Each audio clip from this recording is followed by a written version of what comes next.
ಯಾವ್ಯಾವ ಸಮಸ್ಯೆಗಳನ್ನ ನಾವು ನಿರ್ಲಕ್ಷ್ಯ ಮಾಡಿದ್ದೀವಿ. ನಮ್ಮ ದೇಶದಲ್ಲಿ ಜಾತಿ ಕುಲ ಮತ ಅನ್ನೋದೇ 1952 ಹೋಗಿ ಜನ ವೋಟ್ ಹಾಕೋದು. ನೋ ಬಡಿ ಸ್ಟಾಪ್ಡ್.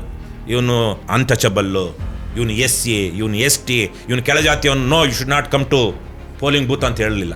ಆಮೇಲೆ ಯಾವಾಗ ಸಾಕು ಅನಿಸ್ತು ನನಗೆ, ಹಿಂದೆ ಎಲ್ಲ ಮನುಷ್ಯರು ಮೋಸ ಮಾಡದೆ ಬದುಕಬೇಕಪ್ಪ ಅಂತ ಪ್ರತಿ ದಿವಸ ಅಂದ್ಕೊಳ್ತಾ ಇದ್ರು, ಯಾರಿಗೂ ಮೋಸ ಮಾಡದೆ.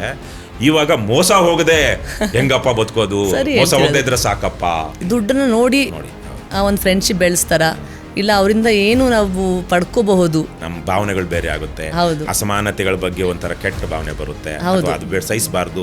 ಏನಿದೆ ಇಲ್ಲಿ ಮೇಲು ಕೀಳು ಅನ್ನುವಂತಹದ್ದು ಅನ್ನೋದೆಲ್ಲ ಮನಸ್ಸಲ್ಲಿ ಬರುತ್ತೆ. They were the first people to get corrupt. ನನಗೂ ಹಾಗೆ ಅನ್ಸುತ್ತೆ. ನಾಲೆಡ್ಜಾ ವಿಸ್ಡಮ್ ನಾಲೆಡ್ಜ್ಗೆ ಏನು ಡಿಫ್ರೆನ್ಸು? ಇಲ್ಲಿ ತುಂಬ ಅತಿ ಕೆಟ್ಟ MLAಗಳು ಈ ಸಲ ಕಾಯ್ಕೆ ಆಗ್ತಾರೆ ಅಂತ ನನಗನ್ನಿಸ್ತು. ನಮ್ಮ ಸಮಾಜ ಒಳ್ಳೇದಾದರೆ ನನ್ನ ಕುಟುಂಬಕ್ಕೆ ಒಳ್ಳೇದಾಗುತ್ತೆ ಅಂತ ನನಗೂ ಹಾಗೆ ಅನಿಸುತ್ತೆ. But I have a dream ಅಂತ ಹೇಳೋ ತನಕ ಮಾರ್ಟಿನ್ ಲೂಥರ್ ಕಿಂಗ್ ಜೂನಿಯರ್ ಬಂದು many blacks were not in a position to go and vote. Inequality will destroy democracy. ನಾನು ಹೇಳ್ತಿರೋ ಎಷ್ಟೋ ವಿಚಾರಗಳು ನಮ್ಮ ನೋಡೋಂಥ ಈಗ ನಮ್ಮ ಸಮಸ್ಯೆ ಏನಂದರೆ ಇದನ್ನು ನೋಡೋಂಥ ಎಷ್ಟೋ ಜನಕ್ಕೆ ಇವೆಲ್ಲ ತಟ್ಟೋದಿಲ್ಲ. ಸರ್, ನೀವು ಹೇಳಿದ್ರಿ ಇವಾಗ ಜನರಿಗೆ ಇದು ಸ್ವಲ್ಪ ತುಂಬ ಹೆವಿ ಅನಿಸುತ್ತೆ ಈ ಟಾಪಿಕ್ಕು, ಬಟ್ ಈ ಥರ ವಿಷಯಗಳ ಬಗ್ಗೆ ಮಾತಾಡೋ ಅವಶ್ಯಕತೆ ಇದೆ. ಭ್ರಷ್ಟರೇ ಪವಿತ್ರ ರಾಜಕಾರಣವನ್ನು ಬಿಟ್ಟು ತೊಲಗಿ, ನಾಡ ಪ್ರೇಮಿಗಳೇ ಪ್ರಾಮಾಣಿಕ ರಾಜಕಾರಣಕ್ಕೆ ಮುಂದಾಗಿ ಅಂತ. ನೋಟಾಗೆ 90% ಬಂದ್ರೂ 10% ಓಟಲ್ಲಿ ಜಾಸ್ತಿ ಯಾರಿಗೆ ಬಂದಿದ್ಯೋ ಅದರಲ್ಲಿ 5 ಓಟು ಒಬ್ಬನಿಗೆ ಬಂದು ಮಿಕ್ಕವ್ರಿಗೆ 2-3 ಬಂದಿದ್ರೆ 5 ಓಟ್ ಬಂದವನಿಗೆ ಗೆದ್ಬಿಡ್ತಾರೆ. ರಾಜಕೀಯ ಒಂದು ಪವಿತ್ರವಾದ ವ್ಯವಸ್ಥೆ. ಟೀಚರ್ಸ್ ಕಾನ್ಸ್ಟಿಟ್ಯೂನ್ಸಿಲಿ ತನ್ನ ಓಟನ್ನ ಮಾರ್ಕೊಳ್ಳುವಂತ ಇವ್ರು ನಿಜಕ್ಕೂ ಮನುಷ್ಯರ, ವಿದ್ಯಾವಂತ ಮನುಷ್ಯರ. ಬಟ್ ಸಮಸ್ಯೆ ಏನು ಗೊತ್ತಾ ಸರ್, ನೀವು ಲಂಚ ಜನ ಕೊಡ್ತಾರೆ ಅಂತ ನೀವು ಹೇಳಿದ್ರಲ್ಲ, ಅದು ಕೊಡದೆ ಹೋದ್ರೆ ಅವ್ರನ್ನ ಎಷ್ಟು ಅಲಿಸ್ತಾರೆ, ಎಷ್ಟು ಸುತ್ತಾಡಿಸ್ತಾರೆ, ಎಷ್ಟು ಕಷ್ಟ ಕೊಡ್ತಾರೆ ಅಂತ ಅಂದರೆ ಅವಾಗ ಏನು ಮಾಡ್ಬೇಕು ಅವರು? ಕರ್ನಾಟಕ, ಕನ್ನಡ ಅಸ್ಮಿತೆ, ಪ್ರಾದೇಶಿಕ ಚಿಂತನೆ, ಒಂದು ರಾಷ್ಟ್ರ, ಒಂದು ಭಾರತ ಅನ್ನುವಂಥದ್ದು ಒಕ್ಕೂಟ ರಾಷ್ಟ್ರ. ಇವತ್ತು ಸರ್ ಎಷ್ಟೊಂದು ಹೆಸರುಗಳು ತೊಗೊಂಡಿದ್ದೀರಾ ನೀವು, ಬಟ್ ಇವತ್ತು ಹುಡುಕಾಡಿದ್ರೆ ಯಾರನ್ನ ನಾವು ಆದರ್ಶ ಮಾಡ್ಕೊಳ್ಳೋದು ಅಂತ. ರವಿಗಿಲ್ಲದ ಭಯ, ಶಶಿಗಿಲ್ಲದ ಭಯ, ತಾರಾ ನಿವಹಕ್ಕೆ ಇರದ ಭಯ, ನಿನಗೇತಕ್ಕೆ ಬಿಡು ಅಣು ಶ್ರದ್ಧೆ ನಿಡು.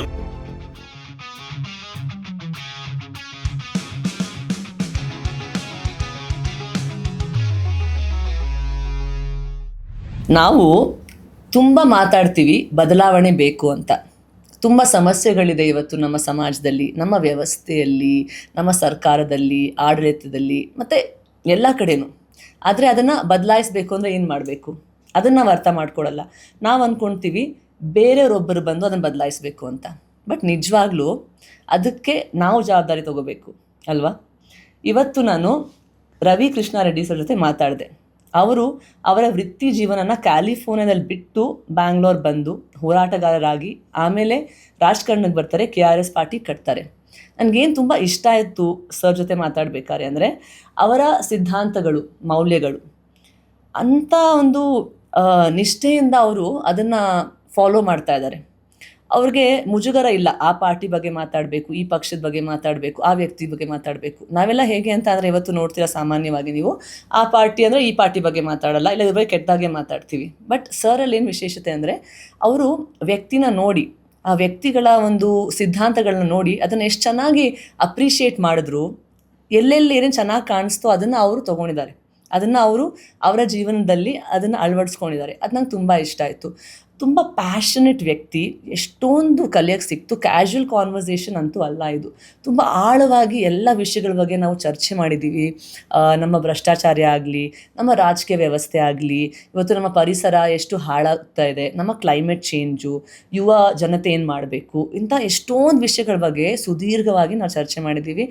ತುಂಬ ಇಂಟ್ರೆಸ್ಟಿಂಗ್ ಆಗಿತ್ತು ಈ ವಿಷಯಗಳನ್ನ ಮಾತಾಡೋಕ್ಕೆ. ಆಮೇಲೆ ನನಗೆ ತುಂಬ ತಿಳ್ಕೊಳ್ಳೋಕ್ಕೆ ಒಂದು ಅವಕಾಶ ಸಿಕ್ತು. ನಿಮಗೂ ತುಂಬ ಇಷ್ಟ ಆಗುತ್ತೆ ಅಂತ ನಾನು ಅಂದ್ಕೊಂಡಿದ್ದೀನಿ. ಯಾರಿಗೆ ಈ ಪ್ರಶ್ನೆಗಳಿದೆಯಲ್ಲ, ನಾನು ಹೇಗೆ ಈ ಬದಲಾವಣೆಗೆ ಕಾರಣವಾಗಲಿ, ಇಲ್ಲ ನಾನು ಹೇಗೆ ಈ ಬದಲಾವಣೆಗೆ ನಾನು ಒಂದು ಪಾರ್ಟ್ ಆಗಬೇಕು ಅಂತ, ಅವ್ರಿಗಿದು ತುಂಬಾ ಇಂಟ್ರೆಸ್ಟಿಂಗ್ ಆಗಿರೋ podcast. I am sure you will enjoy it.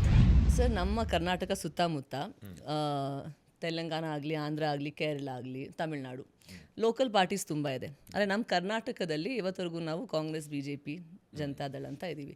ಇಲ್ಲೇನಕ್ಕೆ local parties ಬರಲಿಲ್ಲ? ಅಲ್ಲೂ ಲೋಕಲ್ ಪಾರ್ಟೀಸ್ ಇರಲಿಲ್ಲ ಒಂದು 30 ವರ್ಷದಿಂದ ತನಕ. ಬಹುತೇಕವಾಗಿ ಇಡೀ ಇಂಡಿಯಾದಲ್ಲೇ ಕಾಂಗ್ರೆಸ್ಸೇ ಜಾಸ್ತಿ ಇದ್ದಿದ್ದು. ಆದರೆ ಮೊದಲ ಬಂದಿದ್ದು ಅನಿಸುತ್ತೆ ನನಗೆ ಕೇರಳದಲ್ಲೂ ಲೋಕಲ್ ಪಾರ್ಟಿ ಬರಲಿಲ್ಲ, ಅಲ್ಲಿ ಕಮ್ಯುನಿಸ್ಟ್ ಪಾರ್ಟಿ ಬಂತು. ಬಹುಶಃ ಕಾಂಗ್ರೆಸ್ ಗೌರ್ಮೆಂಟು ಕೇರಳದಲ್ಲಿ ಅನಿಸುತ್ತೆ ಫಸ್ಟ್ ಟೈಮ್ ಬಂದಿದ್ದು. ಅದೊಂದು ಮೂವ್ಮೆಂಟಿಂದ ಕಮ್ಯುನಿಸಮ್ ಒಂದು ದೊಡ್ಡ ಸಿದ್ಧಾಂತ, ಆಗ ಕೇರಳದಲ್ಲಿ ಅದು ಬಂತು. ತಮಿಳ್ನಾಡಲ್ಲಿ ಮಾತ್ರ ಆಮೇಲೆ ಅದು ಹಾಗಾಗಿ ಕೇರಳದಲ್ಲಿ ಇವತ್ತಿಗೂ ಲೋಕಲ್ ಪಾರ್ಟಿ ಅಂತಿಲ್ಲ. CPM ಮತ್ತು ಕಾಂಗ್ರೆಸ್ಸು, ಈಗ UPA ಮತ್ತು ಲೆಫ್ಟು ಆ ಥರ LDF ಅಂತ ನಾವು ಮಾಡ್ಕೊಂಡಿದ್ದಾರೆ.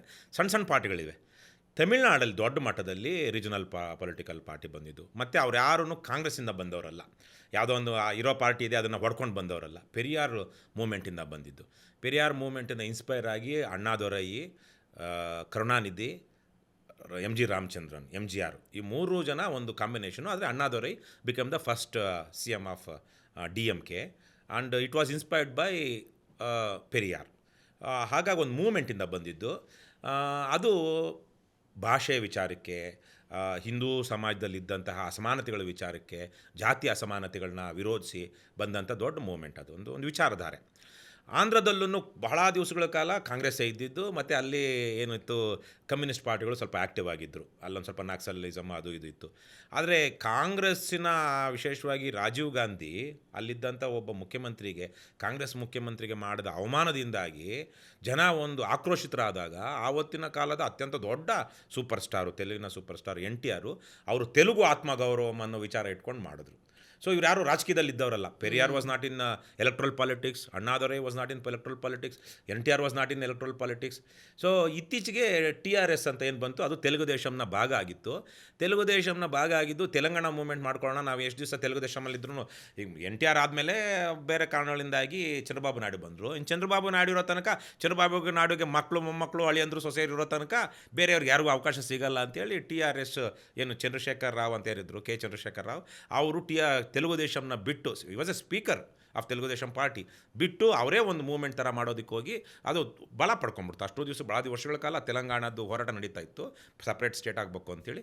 ಆ ಹೋರಾಟದ ಭಾಗವಾಗಿ TRS ಬಂತು. ಇವತ್ತು ಅದು ಅದೂ ಒಂದು ಫ್ಯಾಮಿಲಿ ಪಾರ್ಟಿನೇ. ಸೊ ಯಾಕೆ TRS ಆಚೆ ಬಂದಿದ್ದು ಸಹ ನಮಗಿಲ್ಲಿ ಅವಕಾಶ ಸಿಗಲ್ಲ ಅಂತ, ಏನು ಚಂದ್ರಶೇಖರ್ ರಾವ್ ಇಲ್ಲ ಅಂದಿದ್ರೆ ಅವರು ತೆಲುಗು ದೇಶಮಲ್ಲಿ you'd have been happy. So ಹಾಗಾಗಿ ಈ ಥರ ಬೇರೆ ಬೇರೆ ಕಾರಣಗಳು. ಕರ್ನಾಟಕದಲ್ಲೂ ಈ ತರಹದ ವಿಶೇಷವಾಗಿ TRS ಏನು ಬಂತು, ಆ ಥರದ ಎಕ್ಸಾಂಪಲ್ಗಳು ಬಹಳ ಆದವು. ನಮಗೆ ಕಮ್ಯುನಿಸ್ಟ್ ಪಾರ್ಟಿಗಳ ಥರದ್ದು ಬ್ಯಾಕ್ಗ್ರೌಂಡ್ ಕರ್ನಾಟಕದಲ್ಲಿ ಇಲ್ಲ, ಅಥವಾ ವಿಚಾರಧಾರೆದ್ದು ದೊಡ್ಡ ವಿಚಾರಧಾರೆ, ಪೆರಿಯಾರ್ ವಿಚಾರಧಾರೆ ಥರದ ದೊಡ್ಡ ಮೂಮೆಂಟು ಕರ್ನಾಟಕದಲ್ಲಿ ಬರಲಿಲ್ಲ. ಸೊ ವಿಚಾರಧಾರೆ ಇಲ್ಲ ಅಂದಾಗ ಆ ವಿಚಾರಧಾರೆಯನ್ನು ಪ್ರತಿಪಾದಿಸುವಂಥ ಪಕ್ಷಗಳು, ನಾಯಕರು ಬರಲಿಲ್ಲ. ಇನ್ನು ಯಾರಾಗಬೇಕು? ಕರ್ನಾಟಕದಲ್ಲಿ ಕಾಂಗ್ರೆಸ್ಸೇ ಬಹುತೇಕ ವರ್ಷಗಳಿತ್ತು. ಮಧ್ಯದಲ್ಲಿ ದೇವರಾಜ ಅರಸು ಅವರ ನಂತರ ಅಲ್ಲೇನಾಯಿತು, ಕ್ರಾಂತಿರಂಗ ಅವು ಎಲ್ಲ ಬಂತು, ಎಮರ್ಜೆನ್ಸಿ ಬಂತು. ಎಮರ್ಜೆನ್ಸಿ ಬಂದ ಮೇಲೆ ಬೇರೆ ಬೇರೆ ದೇವರಾಜ ಅರಸು ಅವರು ಮುಖ್ಯಮಂತ್ರಿ ಸ್ಥಾನದಿಂದ ಕೆಳಗಿಳಿದ್ರು, ಅವರೊಂದು ಪಕ್ಷ ಕಟ್ಟಿದ್ರು. ಎಮರ್ಜೆನ್ಸಿ ಟೈಮಲ್ಲಿ ವಿರೋಧ ಪಕ್ಷಗಳೆಲ್ಲ ಸೇರಿಕೊಂಡು BJPಗೆ ಮತ್ತು ಇವರೆಲ್ಲ ಸೇರಿಕೊಂಡು ಜನತಾ ಪಕ್ಷ ಅಂತ ಮಾಡಿಕೊಂಡ್ರು. ಹೀಗೆ ಕರ್ನಾಟಕದಲ್ಲಿ ಇನ್ನೊಂದು ರಾಷ್ಟ್ರೀಯ ಪಕ್ಷನೇ ಬಂತು. ಜನತಾ ಪಕ್ಷ ಏನಿತ್ತು ಅದು ಒಂದು ರೀತಿಯಲ್ಲಿ ರಾಷ್ಟ್ರೀಯ ಪಕ್ಷನೇ, ನ್ಯಾಷನಲ್. ಸೊ ಹೀಗೆ ಬೇರೆ ಬೇರೆ ಕಾರಣಗಳಿಂದಾಗಿ ಇಲ್ಲಿ ವಿಚಾರಧಾರೆ ಬರಲಿಲ್ಲ. ಮತ್ತು ಒಂದು ಸಶಕ್ತವಾದ ಪ್ರಾದೇಶಿಕ ಪಕ್ಷ ಕಟ್ಟಬೇಕು ಅಂತ ಯಾವ ರಾಜಕಾರಣಿನೂ ಹೊರಗೆ ಬಂದು ಮಾಡಲಿಲ್ಲ. ಅವರು ತಮ್ಮ ಮಾತೃ ಪಕ್ಷಕ್ಕೆ ಪಾಠ ಕಲಿಸ್ಬೇಕು. ನನಗೆ ಇಲ್ಲಿ ಯಡಿಯೂರಪ್ಪ, ದೇವರಾಜ ಅರಸು ಇರ್ಬೋದು, ಯಡಿಯೂರಪ್ಪ ಇರ್ಬೋದು, ಶ್ರೀರಾಮುಲು ಇರ್ಬೋದು, ನನಗೆ ನನ್ನ ಮಾತೃಪಕ್ಷದಲ್ಲಿ ಅವಕಾಶ ಕೊಡ್ತಾಯಿಲ್ಲ ಅಥವಾ ನನ್ನ ಬದಲಿಸಬೇಕು ಅಂತ ಮಾಡ್ತಾ ಇದ್ದಾರೆ, ಇವರು ಪಾಠ ಕಲಿಸಬೇಕು ಅಂತ ಸೇಡಿನ ಮನೋಭಾವದಿಂದ, ಇನ್ಕ್ಲೂಡಿಂಗ್ ದೇವೇಗೌಡರು, ಸೇಡಿನ ಮನೋಭಾವದಿಂದ ಇವರು ಪಾರ್ಟಿಗಳು ಕಟ್ಟಿದವರೇ ಹೊರತು ಒಂದು ಕರ್ನಾಟಕ, ಕನ್ನಡ ಅಸ್ಮಿತೆ, ಪ್ರಾದೇಶಿಕ ಚಿಂತನೆ, ಒಂದು ಭಾರತ ಅನ್ನುವಂಥದ್ದು ಒಕ್ಕೂಟ ರಾಷ್ಟ್ರಗಳಲ್ಲಿ ಸ್ಟೇಟ್ಸು, ಅವ್ರಿಗೆ ಸ್ಟೇಟ್ ಇದು ಇರುತ್ತೆ, ಸಪ್ರೇಟ್ ಸಬ್ಜೆಕ್ಟ್ಸ್ ಇರುತ್ತೆ. ಇದೆಲ್ಲ ಈ ಥರಕ್ಕೆ ನಾವೊಂದು ಸ್ವತಂತ್ರವಾದಂತಹ ಒಂದು ಘಟಕಗಳಾಗಿ ನಾವು ಕರ್ತವ್ಯ ನಿರ್ವಹಿಸಬೇಕು. ಈ ತರಹದ ಯಾವುದೇ ದೊಡ್ಡ ಆಲೋಚನೆಗಳಿಲ್ಲದೆ ಯಾವ ರಾಜಕಾರಣಿನೂ ಪಕ್ಷ ಕಟ್ಟದ ಕಾರಣಕ್ಕಾಗಿ ನಮ್ಮಲ್ಲಿ ಪ್ರಾದೇಶಿಕ ಪಕ್ಷಗಳು ಬರಲಿಲ್ಲ, ಹೋರಾಟನೂ ಬರಲಿಲ್ಲ. ನಾವು ಇವತ್ತು ಕರ್ನಾಟಕ ಅಂತ ಹೆಸರಿಟ್ಕೊಂಡು, KRS ಅಂತ ಇಟ್ಕೊಂಡು ನಾವು ಕೇವಲ ಕರ್ನಾಟಕಕ್ಕೆ ಸೀಮಿತವಾಗಿ, ಒಟ್ಟಾರೆ ದೇಶದ್ದು ಯೋಚನೆ ಮಾಡ್ತೀವಿ, ಆದರೆ ನಮ್ಮ ಎಲೆಕ್ಟ್ರಲ್ ಪಾಲಿಟಿಕ್ಸು ಕರ್ನಾಟಕಕ್ಕೆ ಸೀಮಿತವಾಗಿರೋದ್ರಿಂದ ನಮ್ಮದು ಮುಂದಕ್ಕೆ ಬಲಿಷ್ಠವಾದರೆ ಕರ್ನಾಟಕದ ಆ ಥರದ ಪ್ರಾಮಾಣಿಕವಾದಂತಹ ಅದೇ ಉದ್ದೇಶ ಇಟ್ಕೊಂಡು ಸ್ಥಾಪನೆಯಾಗಿ ನನಗೆ ಗೊತ್ತಿರೋ ಹಾಗೆ ಇಷ್ಟು ದೀರ್ಘಕಾಲ ಕರ್ನಾಟಕದ ಯಾವ ಪ್ರಾದೇಶಿಕ ಪಕ್ಷವೂ ಉಳಿಲಿಲ್ಲ. ಕನ್ನಡ ನಾಡು ಅಂತ ಬಂತು, ಕನ್ನಡ ಪಕ್ಷ ಅಂತ ಬಂತು, ಇವ್ರದ್ದು ಏನು ಈ ಮನುಷ್ಯ ವಿಜಯ್ ಮಲ್ಯ ಹೋಗಿ ಸುಬ್ರಹ್ಮಣ್ಯ ಸ್ವಾಮಿಯಿಂದ ಕೊಂಡ್ಕೊಂಡೇ ಬಂದ್ಬಿಟ್ಟ ಜನತಾ ಪಕ್ಷನ, ಹೀಗೆ ಬೇರೆ ಬೇರೆ SJPನ ಯಾವುದನ್ನೋ. ಸೊ ಹೀಗೆ ಬೇರೆ ಬೇರೆ ಥರಕ್ಕೆ ಬಂದಿದೆ. ಆದರೆ ನಾವು ಎಲೆಕ್ಟ್ರಲ್ ಪಾಲಿಟಿಕ್ಸಲ್ಲಿ ಎಷ್ಟು ಗೆದ್ದಿದ್ದೀವೋ ಬಿಟ್ಟಿದ್ದೀವೋ, ಆದರೆ 7 ವರ್ಷಗಳಾಗ್ತಾ ಬಂದಿದೆ. ಒಂದು ಸ್ವತಂತ್ರವಾಗಿ ಇವತ್ತಿಗೂ ಒಂದು ಹಂತದಿಂದ ಇನ್ನೊಂದು ಹಂತಕ್ಕೆ ನಿಧಾನಕ್ಕೆ ಮೆತ್ತಿಗೆ ಹೋಗ್ತಾ ಇರುವಂಥ, ಇಷ್ಟು ದಿವಸಗಳ ಕಾಲ ಉಳಿದಿರುವಂಥ ಪಕ್ಷ ನಮ್ಮದೇನೆ. ಸರ್, ಇವತ್ತಿನ ಯುವಜನತೆ ಅವರು ಪಾಲಿಟಿಕ್ಸ್ ಬರಬೇಕಂದ್ರೆ ಅವ್ರು ವಿಮುಖರಾಗ್ತಾ ಇದ್ದಾರಾ ರಾಜಕಾರಣದಿಂದ? ಇಲ್ಲ ಬರಬೇಕು ಅಂತ ಅಂದರೆ ಮೊದಲಾಗಿ ಅವರ ಮೊದಲ ಹೆಜ್ಜೆ ಏನಾಗಿರಬೇಕು? ರಾಜಕೀಯಕ್ಕೆ ನೋಡಿ ನನಗೆ ಕಾಣಿಸೋ ಹಾಗೆ ಒಂದು ಯಾವುದಾದ್ರು ಒಂದು ಇನ್ಸ್ಪಿರೇಷನ್ ಬೇಕು ಅಥವಾ ಯಾವುದೋ ಒಂದು ಇಶ್ಯೂ ಬೇಕು ರಾಜಕೀಯಕ್ಕೆ ಜನ ಬರಬೇಕು ಅಂದರೆ. ಈಗ ಮಹಾತ್ಮ ಗಾಂಧೀಜಿಯವ್ರ ಕಾಲದಲ್ಲಿ ಸ್ವಾತಂತ್ರ್ಯ ಹೋರಾಟ ಒಂದು ಇಶ್ಯೂ ಆಗಿತ್ತು. ತದನಂತರ ಸಾಮಾಜಿಕ ನ್ಯಾಯ, ಬೇರೆ ಬೇರೆ ರೀತಿಯ ವಿಚಾರಗಳು, ಭಾಷಾ ವಿಚಾರಗಳು, ಯಾವುದೋ ಒಂದು ಅನ್ಯಾಯ ನಡೀಬೇಕು ಅಥವಾ ಇನ್ಯಾವುದೋ ಒಂದು ಅಭಿಪ್ಸೆ ಇರಬೇಕು, ಆವಾಗ ಜನ ಹೆಚ್ಚಿಗೆ ರಾಜಕೀಯವಾಗಿ ಬರ್ತಾರೆ. ಈಗ freedom India against corruption movement ನಡೀತು. ಆವಾಗ ಆಮ್ ಆದ್ಮಿ ಪಕ್ಷದ ಹೆಸರಲ್ಲಿ ಭಾಳ ಜನ ರಾಜಕೀಯ ಇಲ್ಲದೇ ಇದ್ದ ರಾಜಕೀಯದ ಬಗ್ಗೆ ಯೋಚನೆ ಮಾಡದಿರುವಂಥವರೆಲ್ಲ ಬಂದರು. ಸೊ ಹಾಗೆ ಬರಬೇಕು. ಇವಾಗ ಒಂಥರ ಡಲ್ ಪೀರಿಯಡ್ ಇದು ನನಗನ್ಸೋ ಹಾಗೆ, ಹೌದಾ, ಇಡೀ ದೇಶದಲ್ಲೇ. ಸೊ ಹಾಗಾಗಿನೇ ಇಲ್ಲೇನು ಹೊಸ ಥರದ ರಾಜಕೀಯ ಚಿಂತನೆಗಳು ಆ ಥರದಕ್ಕಿಲ್ಲ. ಅಂದರೆ ಜನಕ್ಕೆ ಜೀವನ ನಡೀತಾ ಇದೆ. ಕರಪ್ಷನ್ ಇರಬಹುದು, ಬೇರೆ ಬೇರೆ ಸಮಸ್ಯೆಗಳಿರಬಹುದು, ಜನಕ್ಕೆ ಜೀವನ ನಡೀತಾ ಇದೆ. ಇಲ್ಲಿ ತುಂಬ ಸಮಸ್ಯೆಗಳಿದೆ ಅಂತ ಬಹುತೇಕ ಜನರಿಗೆ ಅನ್ನಿಸ್ತಾ ಇಲ್ಲ. ಕಂಫರ್ಟ್ ಝೋನ್ ಒಂದು ರೀತಿಲಿ ಇದೆ. ಎಂಥ ಬಡವ್ರಿಗೂ ಇವಾಗ ಬದುಕು ನಡೀತಾ ಇದೆ. ಏನಿದೆ ಇಲ್ಲಿ, ನಾವು ಇನ್ನೂ ಚೆನ್ನಾಗಿರಬೇಕಾಗಿತ್ತು, ಇನ್ನೂ ಒಂದು ಒಳ್ಳೆ ವ್ಯಾಲ್ಯೂ ಸಿಸ್ಟಮ್ ಇರಬೇಕಾಗಿತ್ತು. ಮುಂದಿನ ತಲೆಮಾರುಗಳನ್ನ ಗಮನದಲ್ಲಿಟ್ಕೊಂಡು ನಾವು ಇವತ್ತು ದೇಶ ಮತ್ತು ಭವಿಷ್ಯ ಬದುಕನ್ನು ಕಟ್ಕೊಳ್ಬೇಕು, ಈ ಯೋಚನೆಗಳು ಇನ್ನೂ ಬಂದಿಲ್ಲ ಜನಕ್ಕೆ. ಹಾಗಾಗಿ ಅಷ್ಟೇ. ಆದರೆ ನೋಡಿ, ನೇಪಾಳನೂ ಹೀಗೆ ಇತ್ತಲ್ವಾ. ನೇಪಾಳದಲ್ಲಿ ಯಾವಾಗ ಒಂದಷ್ಟು ಸೋಷಿಯಲ್ ಮೀಡಿಯಾ ವೆಬ್ಸೈಟ್ಗಳ ಮೇಲೆ, ಆ್ಯಪ್ಗಳ ಮೇಲೆ ನಿರ್ಬಂಧ ಇರೋದು, ಇಡೀ ದೇಶದ ಯುವಕರೆಲ್ಲ ಇದು ನಿಂತ್ಕೊಂಡ್ಬಿಟ್ರು. ಸೊ ಯಾವುದೋ ಒಂದು ಟ್ರಿಗರಿಂಗ್ ಪಾಯಿಂಟು. ಸೊ ಆ ಥರದ ಟ್ರಿಗರ್ ಇವಾಗಿಲ್ಲ. ಅದರಿಂದಾಗಿ ಅಷ್ಟೇ. ಆದರೆ ಜನ ರಾಜಕೀಯವಾಗಿ ವಿಮುಖರು ಯಾವಾಗಲೂ ಬಹುತೇಕವಾಗಿ. ಅಂದರೆ ಕನ್ನಡದಲ್ಲಿ ಒಂದು ಗಾದೆ ಇದೆಯಲ್ವ, ರಾಗಿ ಯಾರು ರಾಜ ಆದ್ರೇನು, ರಾಗಿ ಬೀಸೋದು ತಪ್ಪುತ್ತಾ ಅಂತ. ಸೊ ಹಾಗಾಗಿ ಹೆಂಗೋ ನಡೀತಾ ಇದೆ ಸಮಾಜ, ಅದು ಆಡಳಿತ. ನಮ್ಮದೇನು ಅದರಲ್ಲಿ ಪಾತ್ರ ಇರೋದಿಲ್ಲ ಅಥವಾ ಇಲ್ಲ ಅನ್ನುವಂಥ ಭಾವನೆ ಬಹುತೇಕ ಸಮಯದಲ್ಲಿ ಇರುತ್ತೆ.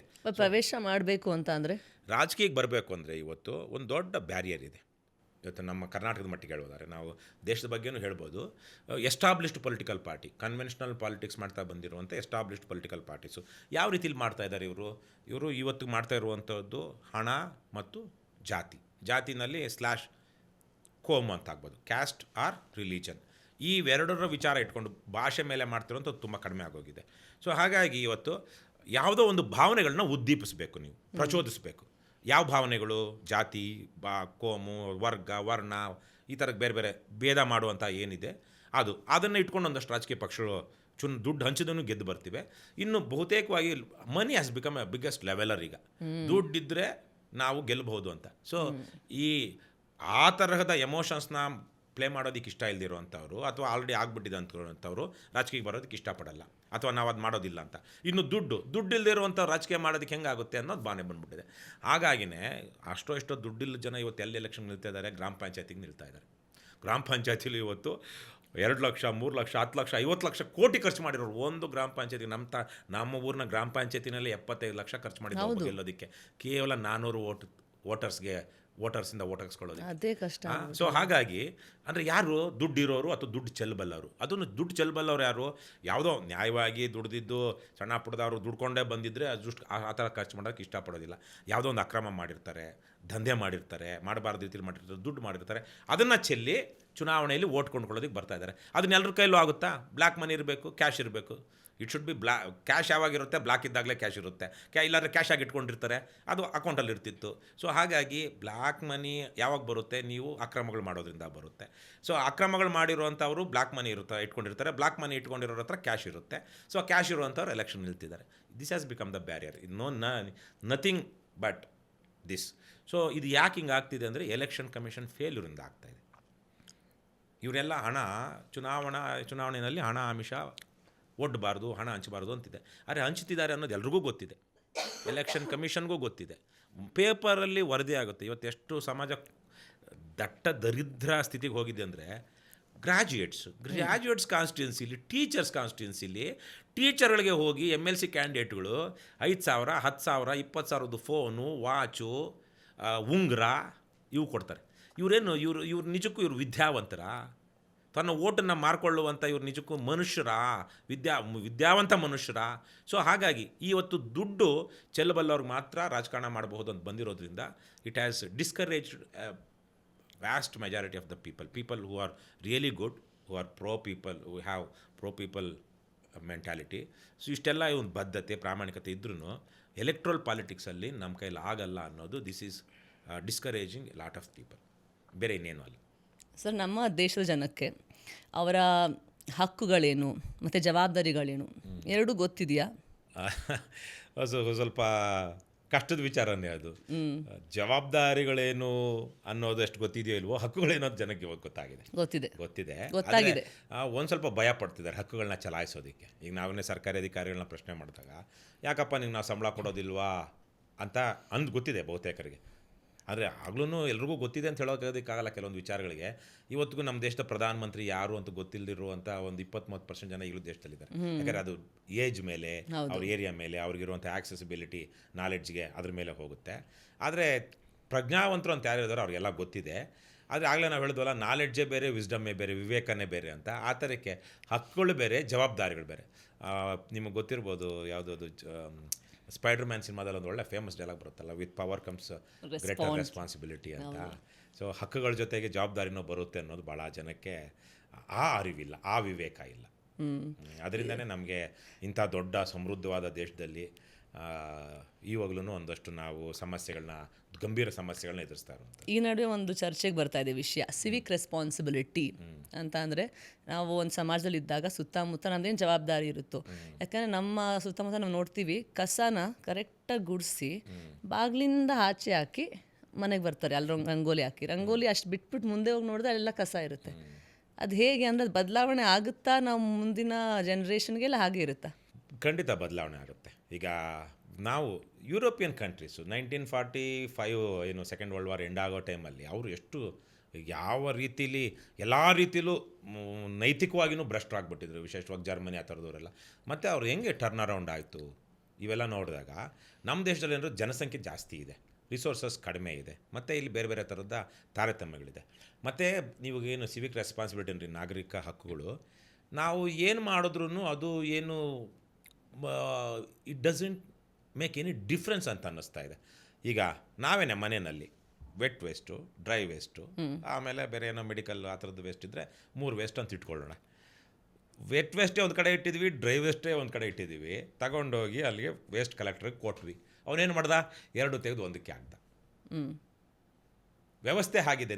ನಾವೇನು ಮಾಡ್ತಿದ್ದೀವಿ ಅದು ಏನು ಇಂಪ್ಯಾಕ್ಟ್ ಆಗ್ತಾ ಇಲ್ಲ. ಯಾಕಂದರೆ ನಾವು ಅಲ್ಲಿ ಕೊಟ್ಟಾಗ ಕೊನೆಗೆ ಮತ್ತೆ ಅವನು ಅದಕ್ಕೆ ಆಗ್ತಾನೆ, ಮತ್ತೆ ಅವನು ಬೇಕಾದ್ರೆ ಅಲ್ಲೆಲ್ಲೋ ಸೆಗ್ರಿಗೇಟ್ಗೋ ಅಥವಾ ಇನ್ನೆಲ್ಲೋ ಕಾಂಪ್ಯಾಕ್ಟ್ ಇದಕ್ಕೆ ಕನ್ವರ್ಟರ್ ಬೆಲ್ಟ್ಗೋ ಕಳಿಸ್ತಾನೆ ಅನ್ನೋ ಥರದ ಅಭಿಪ್ರಾಯ ಬಂದಾಗ ಇನ್ಸೆಂಟಿವ್ ಇಲ್ವಲ್ವ ನಮಗೆ? ನಾವೇನು ಮಾಡಬೇಕು ಅನ್ನೋದಕ್ಕೆ ನಮ್ಗೆ ಇನ್ಸೆಂಟಿವ್ ಎಲ್ಲಿದೆ? ಅಥವಾ ಇನ್ಸೆಂಟಿವ್ ಅನ್ನೋದು ಮನಿಯಿಂದನೇ ಬರಬೇಕಂತಿಲ್ಲ, ಗ್ರಾಟಿಫಿಕೇಶನ್ ಏನೋ ಬೇಕಲ್ವಾ? ನಮ್ಮ ಮುಂದೆನೇ ಅವೆರಡೂ ತಗೊಂಡವನು ಕಸನ ಒಂದಕ್ಕೆ ಹಾಕಿದಾಗ it's a slap on your face. Correct. But ಈಗ ಬ್ಯಾಂಗ್ಳೂರ್ ಟ್ರಾಫಿಕ್ ಫಾರ್ ಎಕ್ಸಾಂಪಲ್, ಎಲ್ಲರೂ ಗಾಡಿ ಓಡಿಸ್ತಾ ಇರ್ತಾರೆ, ಗೊತ್ತು ನಾನು ಮುಂದೆ ಹೋದರೆ ಇನ್ನೂ ಬ್ಲಾಕ್ ಆಗುತ್ತೆ ಟ್ರಾಫಿಕ್ಕು ಅಂತ. ಶಿಕ್ಷಾವಂತರು, ವಿದ್ಯಾವಂತರು ಕೆಲಸ ಮಾಡ್ತಿರ್ತಾರೆ, 1-2 ಲಕ್ಷ ಸಂಪಾದನೆ ಮಾಡ್ತಿರ್ತಾರೆ. ಆದ್ರೂ ಅಲ್ಲಿ ಏನಂದರೆ ಅಲ್ಲಿ ಯಾವುದು ಎಮೋಷನ್ಸ್ ಓವರ್ ಪವರ್ ಆಗುತ್ತಾ, ಏನಾಗುತ್ತೆ ಅಲ್ಲಿ? ಸಣ್ಣ ವಿಷಯ ಅದು, ಬಟ್ ನಾವು ದಿನನಿತ್ಯ ನೋಡ್ತೀವಿ ಇದನ್ನು. ನಾನು ಬಹುತೇಕವಾಗಿ ರೂಲ್ಸ್ ಫಾಲೋ ಮಾಡ್ತೀನಿ, ಬಹುತೇಕವಾಗಿ. ಎಲ್ಲೋ ಒಂದೊಂದು ಕಡೆ ತುಂಬ ಅಪರೂಪಕ್ಕೆ. ಅಂದರೆ ರೂಲ್ಸು, ಸಿಗ್ನಲ್ಲು ಇವೆಲ್ಲ ಜಂಪ್ ಮಾಡೋದಿಲ್ಲ. ಆದರೆ ಎಲ್ಲಾದರೂ ಜಾಗ ಇದೆ ನುಗ್ಗಬಹುದು ಅಂದರೆ ನುಗ್ಗುತ್ತೀನಿ. ಅದೇನು ರೂಲ್ಸ್ ಇದಲ್ಲ. ಅಂದರೆ ಬೆಂಗಳೂರಲ್ಲೊಂದು ನಂದೊಂದು ಸಿದ್ಧಾಂತ ಇದೆ ಬೆಂಗಳೂರು ಟ್ರಾಫಿಕ್ಗೆ, ಜೋ ಡರ್ಗಯ ಓ ಮರ್ಗಯ. ನೀವು ಸ್ವಲ್ಪ ನಿಧಾನ ಮಾಡ್ಕೊಂಡು ಮಾಡಿದ್ರೆ ನಿಮ್ಮ ಮುಂದೆ ನಿಮ್ಮನ್ನು ಅಡ್ಡ ಹಾಕಿ ಅದೇನೋ ಏನೋ ಅಂತಾರಲ್ವ, ಮಧ್ಯೆ ಬಂದು ನುಗ್ಗುವಂಥವ್ರು, ಅವ್ರು ಬಂದು ನೀವು ಕೊನೆಯಲ್ಲೇ ಉಳ್ಕೊಳ್ತೀರ. ಸೊ ಈ ಥರದ್ದೊಂದು ಯಾಕಾಗಿದೆ? ನಾನು ಅಮೇರಿಕದಲ್ಲಿದ್ದಾಗ ನಾನು ಹಂಗೆ ಮಾಡ್ತಾ ಇರಲಿಲ್ಲ. ಯಾಕಂದರೆ ಯಾರೂ ಅಲ್ಲಿ ಆ ಥರಕ್ಕೆ ಬಂದು ಕರ್ಬ್ಗೆ ಬರೋದಿಲ್ಲ. ನೀವು ನೋಡಿದ್ದೀರಲ್ವ, 2-3 ಲೈನ್ ಅಂದರೆ ಕರ್ಬ್ ಇತ್ತು ಅಂದರೆ ಕರ್ಬ್ಗೆ ಇಳಿಯೋದೇ ಇಲ್ಲ, ಕರ್ಬಲ್ಲಿ ಹೋಗ್ಬೋದು ಅಂದ್ರೂ. ಸೊ ಆ ಥರಕ್ಕೆ ನಾನು ಯಾವುದು ಮಿಡ್ ವೆಸ್ಟಲ್ಲ, ಈ ಮೊಂಟಾನಾ, ಯಾವ ಸ್ಟೇಟ್ ಆಫ್ ಅದು ಮೌಂಟಾನಾ ಅಲ್ಲ, ಈ ಯೆಲ್ಲೋಸ್ಟೋನ್ ನ್ಯಾಷನಲ್ ಪಾರ್ಕ್ ಇರುವಂಥದ್ದು ಮೊಂಟಾನಾ, ವಯೋಮಿಂಗ್, ಅಲ್ಲೆಲ್ಲ ಯೆಲ್ಲೋಸ್ಟೋನ್ ನ್ಯಾಷನಲ್ ಪಾರ್ಕ್ ಹೋದಾಗ ನಿಮ್ಗೆ ಗೊತ್ತು ಅಲ್ಲಿ ತುಂಬ ಏನು 100 ಕಿಲೋಮೀಟ್ರ್ ಹೋಗ್ತಿರ್ತೀರಾ ಒಂದೇ ಇದು. ಮಧ್ಯದಲ್ಲಿ ಎಲ್ಲೋ ಒಂದು 10-20 ಮೈಲ್ಗೆ ಒಂದು ಕಡೆ ಒಂದು ಇಂಟರ್ಸೆಕ್ಷನ್ ಬರುತ್ತೆ. ನಿಮ್ಮಿಂದ 5 ಮೈಲಿಂದ ಯಾರೂ ಇಲ್ಲ, ಬಲಗಡೆಗೆ ಯಾರೂ ಇಲ್ಲ, ಮೇಲೆ ಯಾರೂ ಇಲ್ಲ, ಅಂದರೆ ಯಾರು ನೋಡ್ತಾ ಇಲ್ಲ, CCTV ಇಲ್ಲ. ಮಾಮ ಅಂತಾರೆ ನಮ್ಮ ಇಂಡಿಯನ್ಸಲ್ಲಿ ದೇಸಿಗಳು, ಯಾರು ಟ್ರಾಫಿಕ್ ಅಂದರೆ ಪೊಲೀಸರು ಇಲ್ಲ, ಹೈವೇ ಪೆಟ್ರೋಲರ್ ಇಲ್ಲ. ಆದ್ರೂ ಇಂಟರ್ಸೆಕ್ಷನ್ ಬಂತು ಅಂದಾಗ ಅಲ್ಲಿ ಸ್ಟಾಪ್ ಸಿಗ್ನಲ್ ಇದ್ದಾಗ ಜನ ಅಲ್ಲಿ ಸ್ಟಾಪ್ ಮಾಡೇ ಹೋಗ್ತಾರೆ. ಅದು ಆ ರೆಸ್ಪಾನ್ಸಿಬಿಲಿಟಿ ಇದೆ ಅಲ್ವಾ? ಅಂದರೆ ಅದೊಂಥರ gratification. I am also part of this society, I need to respect the law ಅಂತ. ನಮ್ಮಲ್ಲಿ ಲಾ ರೆಸ್ಪೆಕ್ಟ್ ಮಾಡೋರನ್ನ ಲೂಸರ್ಗಳ ಥರ ನೋಡ್ತಾರೆ. ಅದು ಬಂದಿರೋದು. ಇವತ್ತು ನಮ್ಮಂಥವ್ರು ಲಂಚ ಕೊಡದೆ ಕೆಲಸ ಮಾಡಿಸ್ಕೊಂಬರ್ತೀವಿ ಅಂದರೆ ಕರೆಕ್ಟು, ಬುದ್ಧಿ ಇಲ್ಲ, ಸುಮ್ಮನೆ ಅಲಿತಾನೆ. ಅಲ್ವಾ ಅಂತಾರೆ. ಹೌದು. ಸೊ ಅಂದರೆ ಅದು ನನ್ನ ರೆಸ್ಪಾನ್ಸಿಬಿಲಿಟಿ ಅಂತ ಅನ್ನಿಸ್ತಾ ಇಲ್ಲ. ಸೊ ಹಾಗಾಗಿ ನೀವು ಹೇಳೋದಕ್ಕೆ ಸಿವಿಕ್ ರೆಸ್ಪಾನ್ಸಿಬಿಲಿಟಿಗೆ ವ್ಯವಸ್ಥೆ ಕಡೆಯಿಂದ ಸಪೋರ್ಟ್ ಇಲ್ಲ. ಜನ ರೆಡಿ ಇದ್ದಾರೆ, ಜನ ಯಾವತ್ತಿಗೂ ರೆಡಿ ಇರ್ತಾರೆ ಬಹುತೇಕ ಕಡೆಗಳಲ್ಲಿ. ನೋಡಿ ಅದೇನೇ ಏರ್ಪೋರ್ಟ್ಗೆ ಹೋದಾಗ ಅವ್ರು ಹಂಗೆ ಮಾಡ್ತಾರಾ? ಏರ್ಪೋರ್ಟಲ್ಲಿ ಸುತ್ತಮುತ್ತ ನೋಡ್ತಾರೆ, ಅಲ್ಲೊಂದು ಬೇರೆನೇ ಕ್ರೌಡ್ ಇರುತ್ತೆ, ಅಕಸ್ಮಾತ್ ಏನಾದ್ರು ಮಾಡಿದ್ರೆ ಒದಿತಾರೆ ಅಂದರೆ ಲಿಟ್ರಲಿ ಅಲ್ಲ, ನಿಮ್ಗೆ ಅವಮಾನ ಆಗುತ್ತೆ. ಆ್ಯಂಡ್ ಪಿಯರ್ ಪ್ರೆಷರ್ ಅಂತಾರಲ್ವಾ, ನಿಮ್ಮ ಮೇಲೆ ಅಥವಾ ನಿಮ್ಮ ಸಮಾನರು ಅಥವಾ ನಿಮಗಿಂತ ಮೇಲೆ ಇರೋರು ನಿಮ್ಮನ್ನು ಕೀಳಾಗಿ ನೋಡ್ತಾರೆ ಅನ್ನೋ ಭಾವ ಬರುತ್ತಲ್ವಾ. That is a big deterrent ನಾವೇನು ತಪ್ಪು ಮಾಡದಿರೋದಕ್ಕೆ. But that doesn't happen in railway station, that doesn't happen in bus stands and that doesn't happen on the road. ಯಾಕಂದರೆ ಎಲ್ಲರೂ ಅಪರಿಚಿತರೆ. ಯಾರೋ ಒಂದೇ ಮುರ್ಕ ಯಾಕೋ ಹಿಂಗೆ ಮಾಡ್ತಿದ್ದೆ ಅಂತ ಯಾರು ಅನ್ನಲ್ವಲ್ಲ. ಮತ್ತೆ ನನಗಿಂತ ಮುಂದೆ ಅವ್ನು ಮಾಡ್ತಾ ಇದ್ದಾನೆ, ಅವ್ನು ಪೊಲೀಸರನ್ನೇ. ನೋಡಿ ನಾನು ಎಷ್ಟೋ ಸಲ ನೋಡಿದ್ದೀನಿ ಪೊಲೀಸ್ ಸ್ಟೇಷನ್ಗಳ ಮುಂದೆ ಹೆಲ್ಮೆಟ್ ಹಾಕ್ಕೊಳ್ಳದೆ ಓಡಾಡುವಷ್ಟು ಜನ ಬೇರೆ ಕಡೆ ಓಡಾಡೋದಿಲ್ಲ.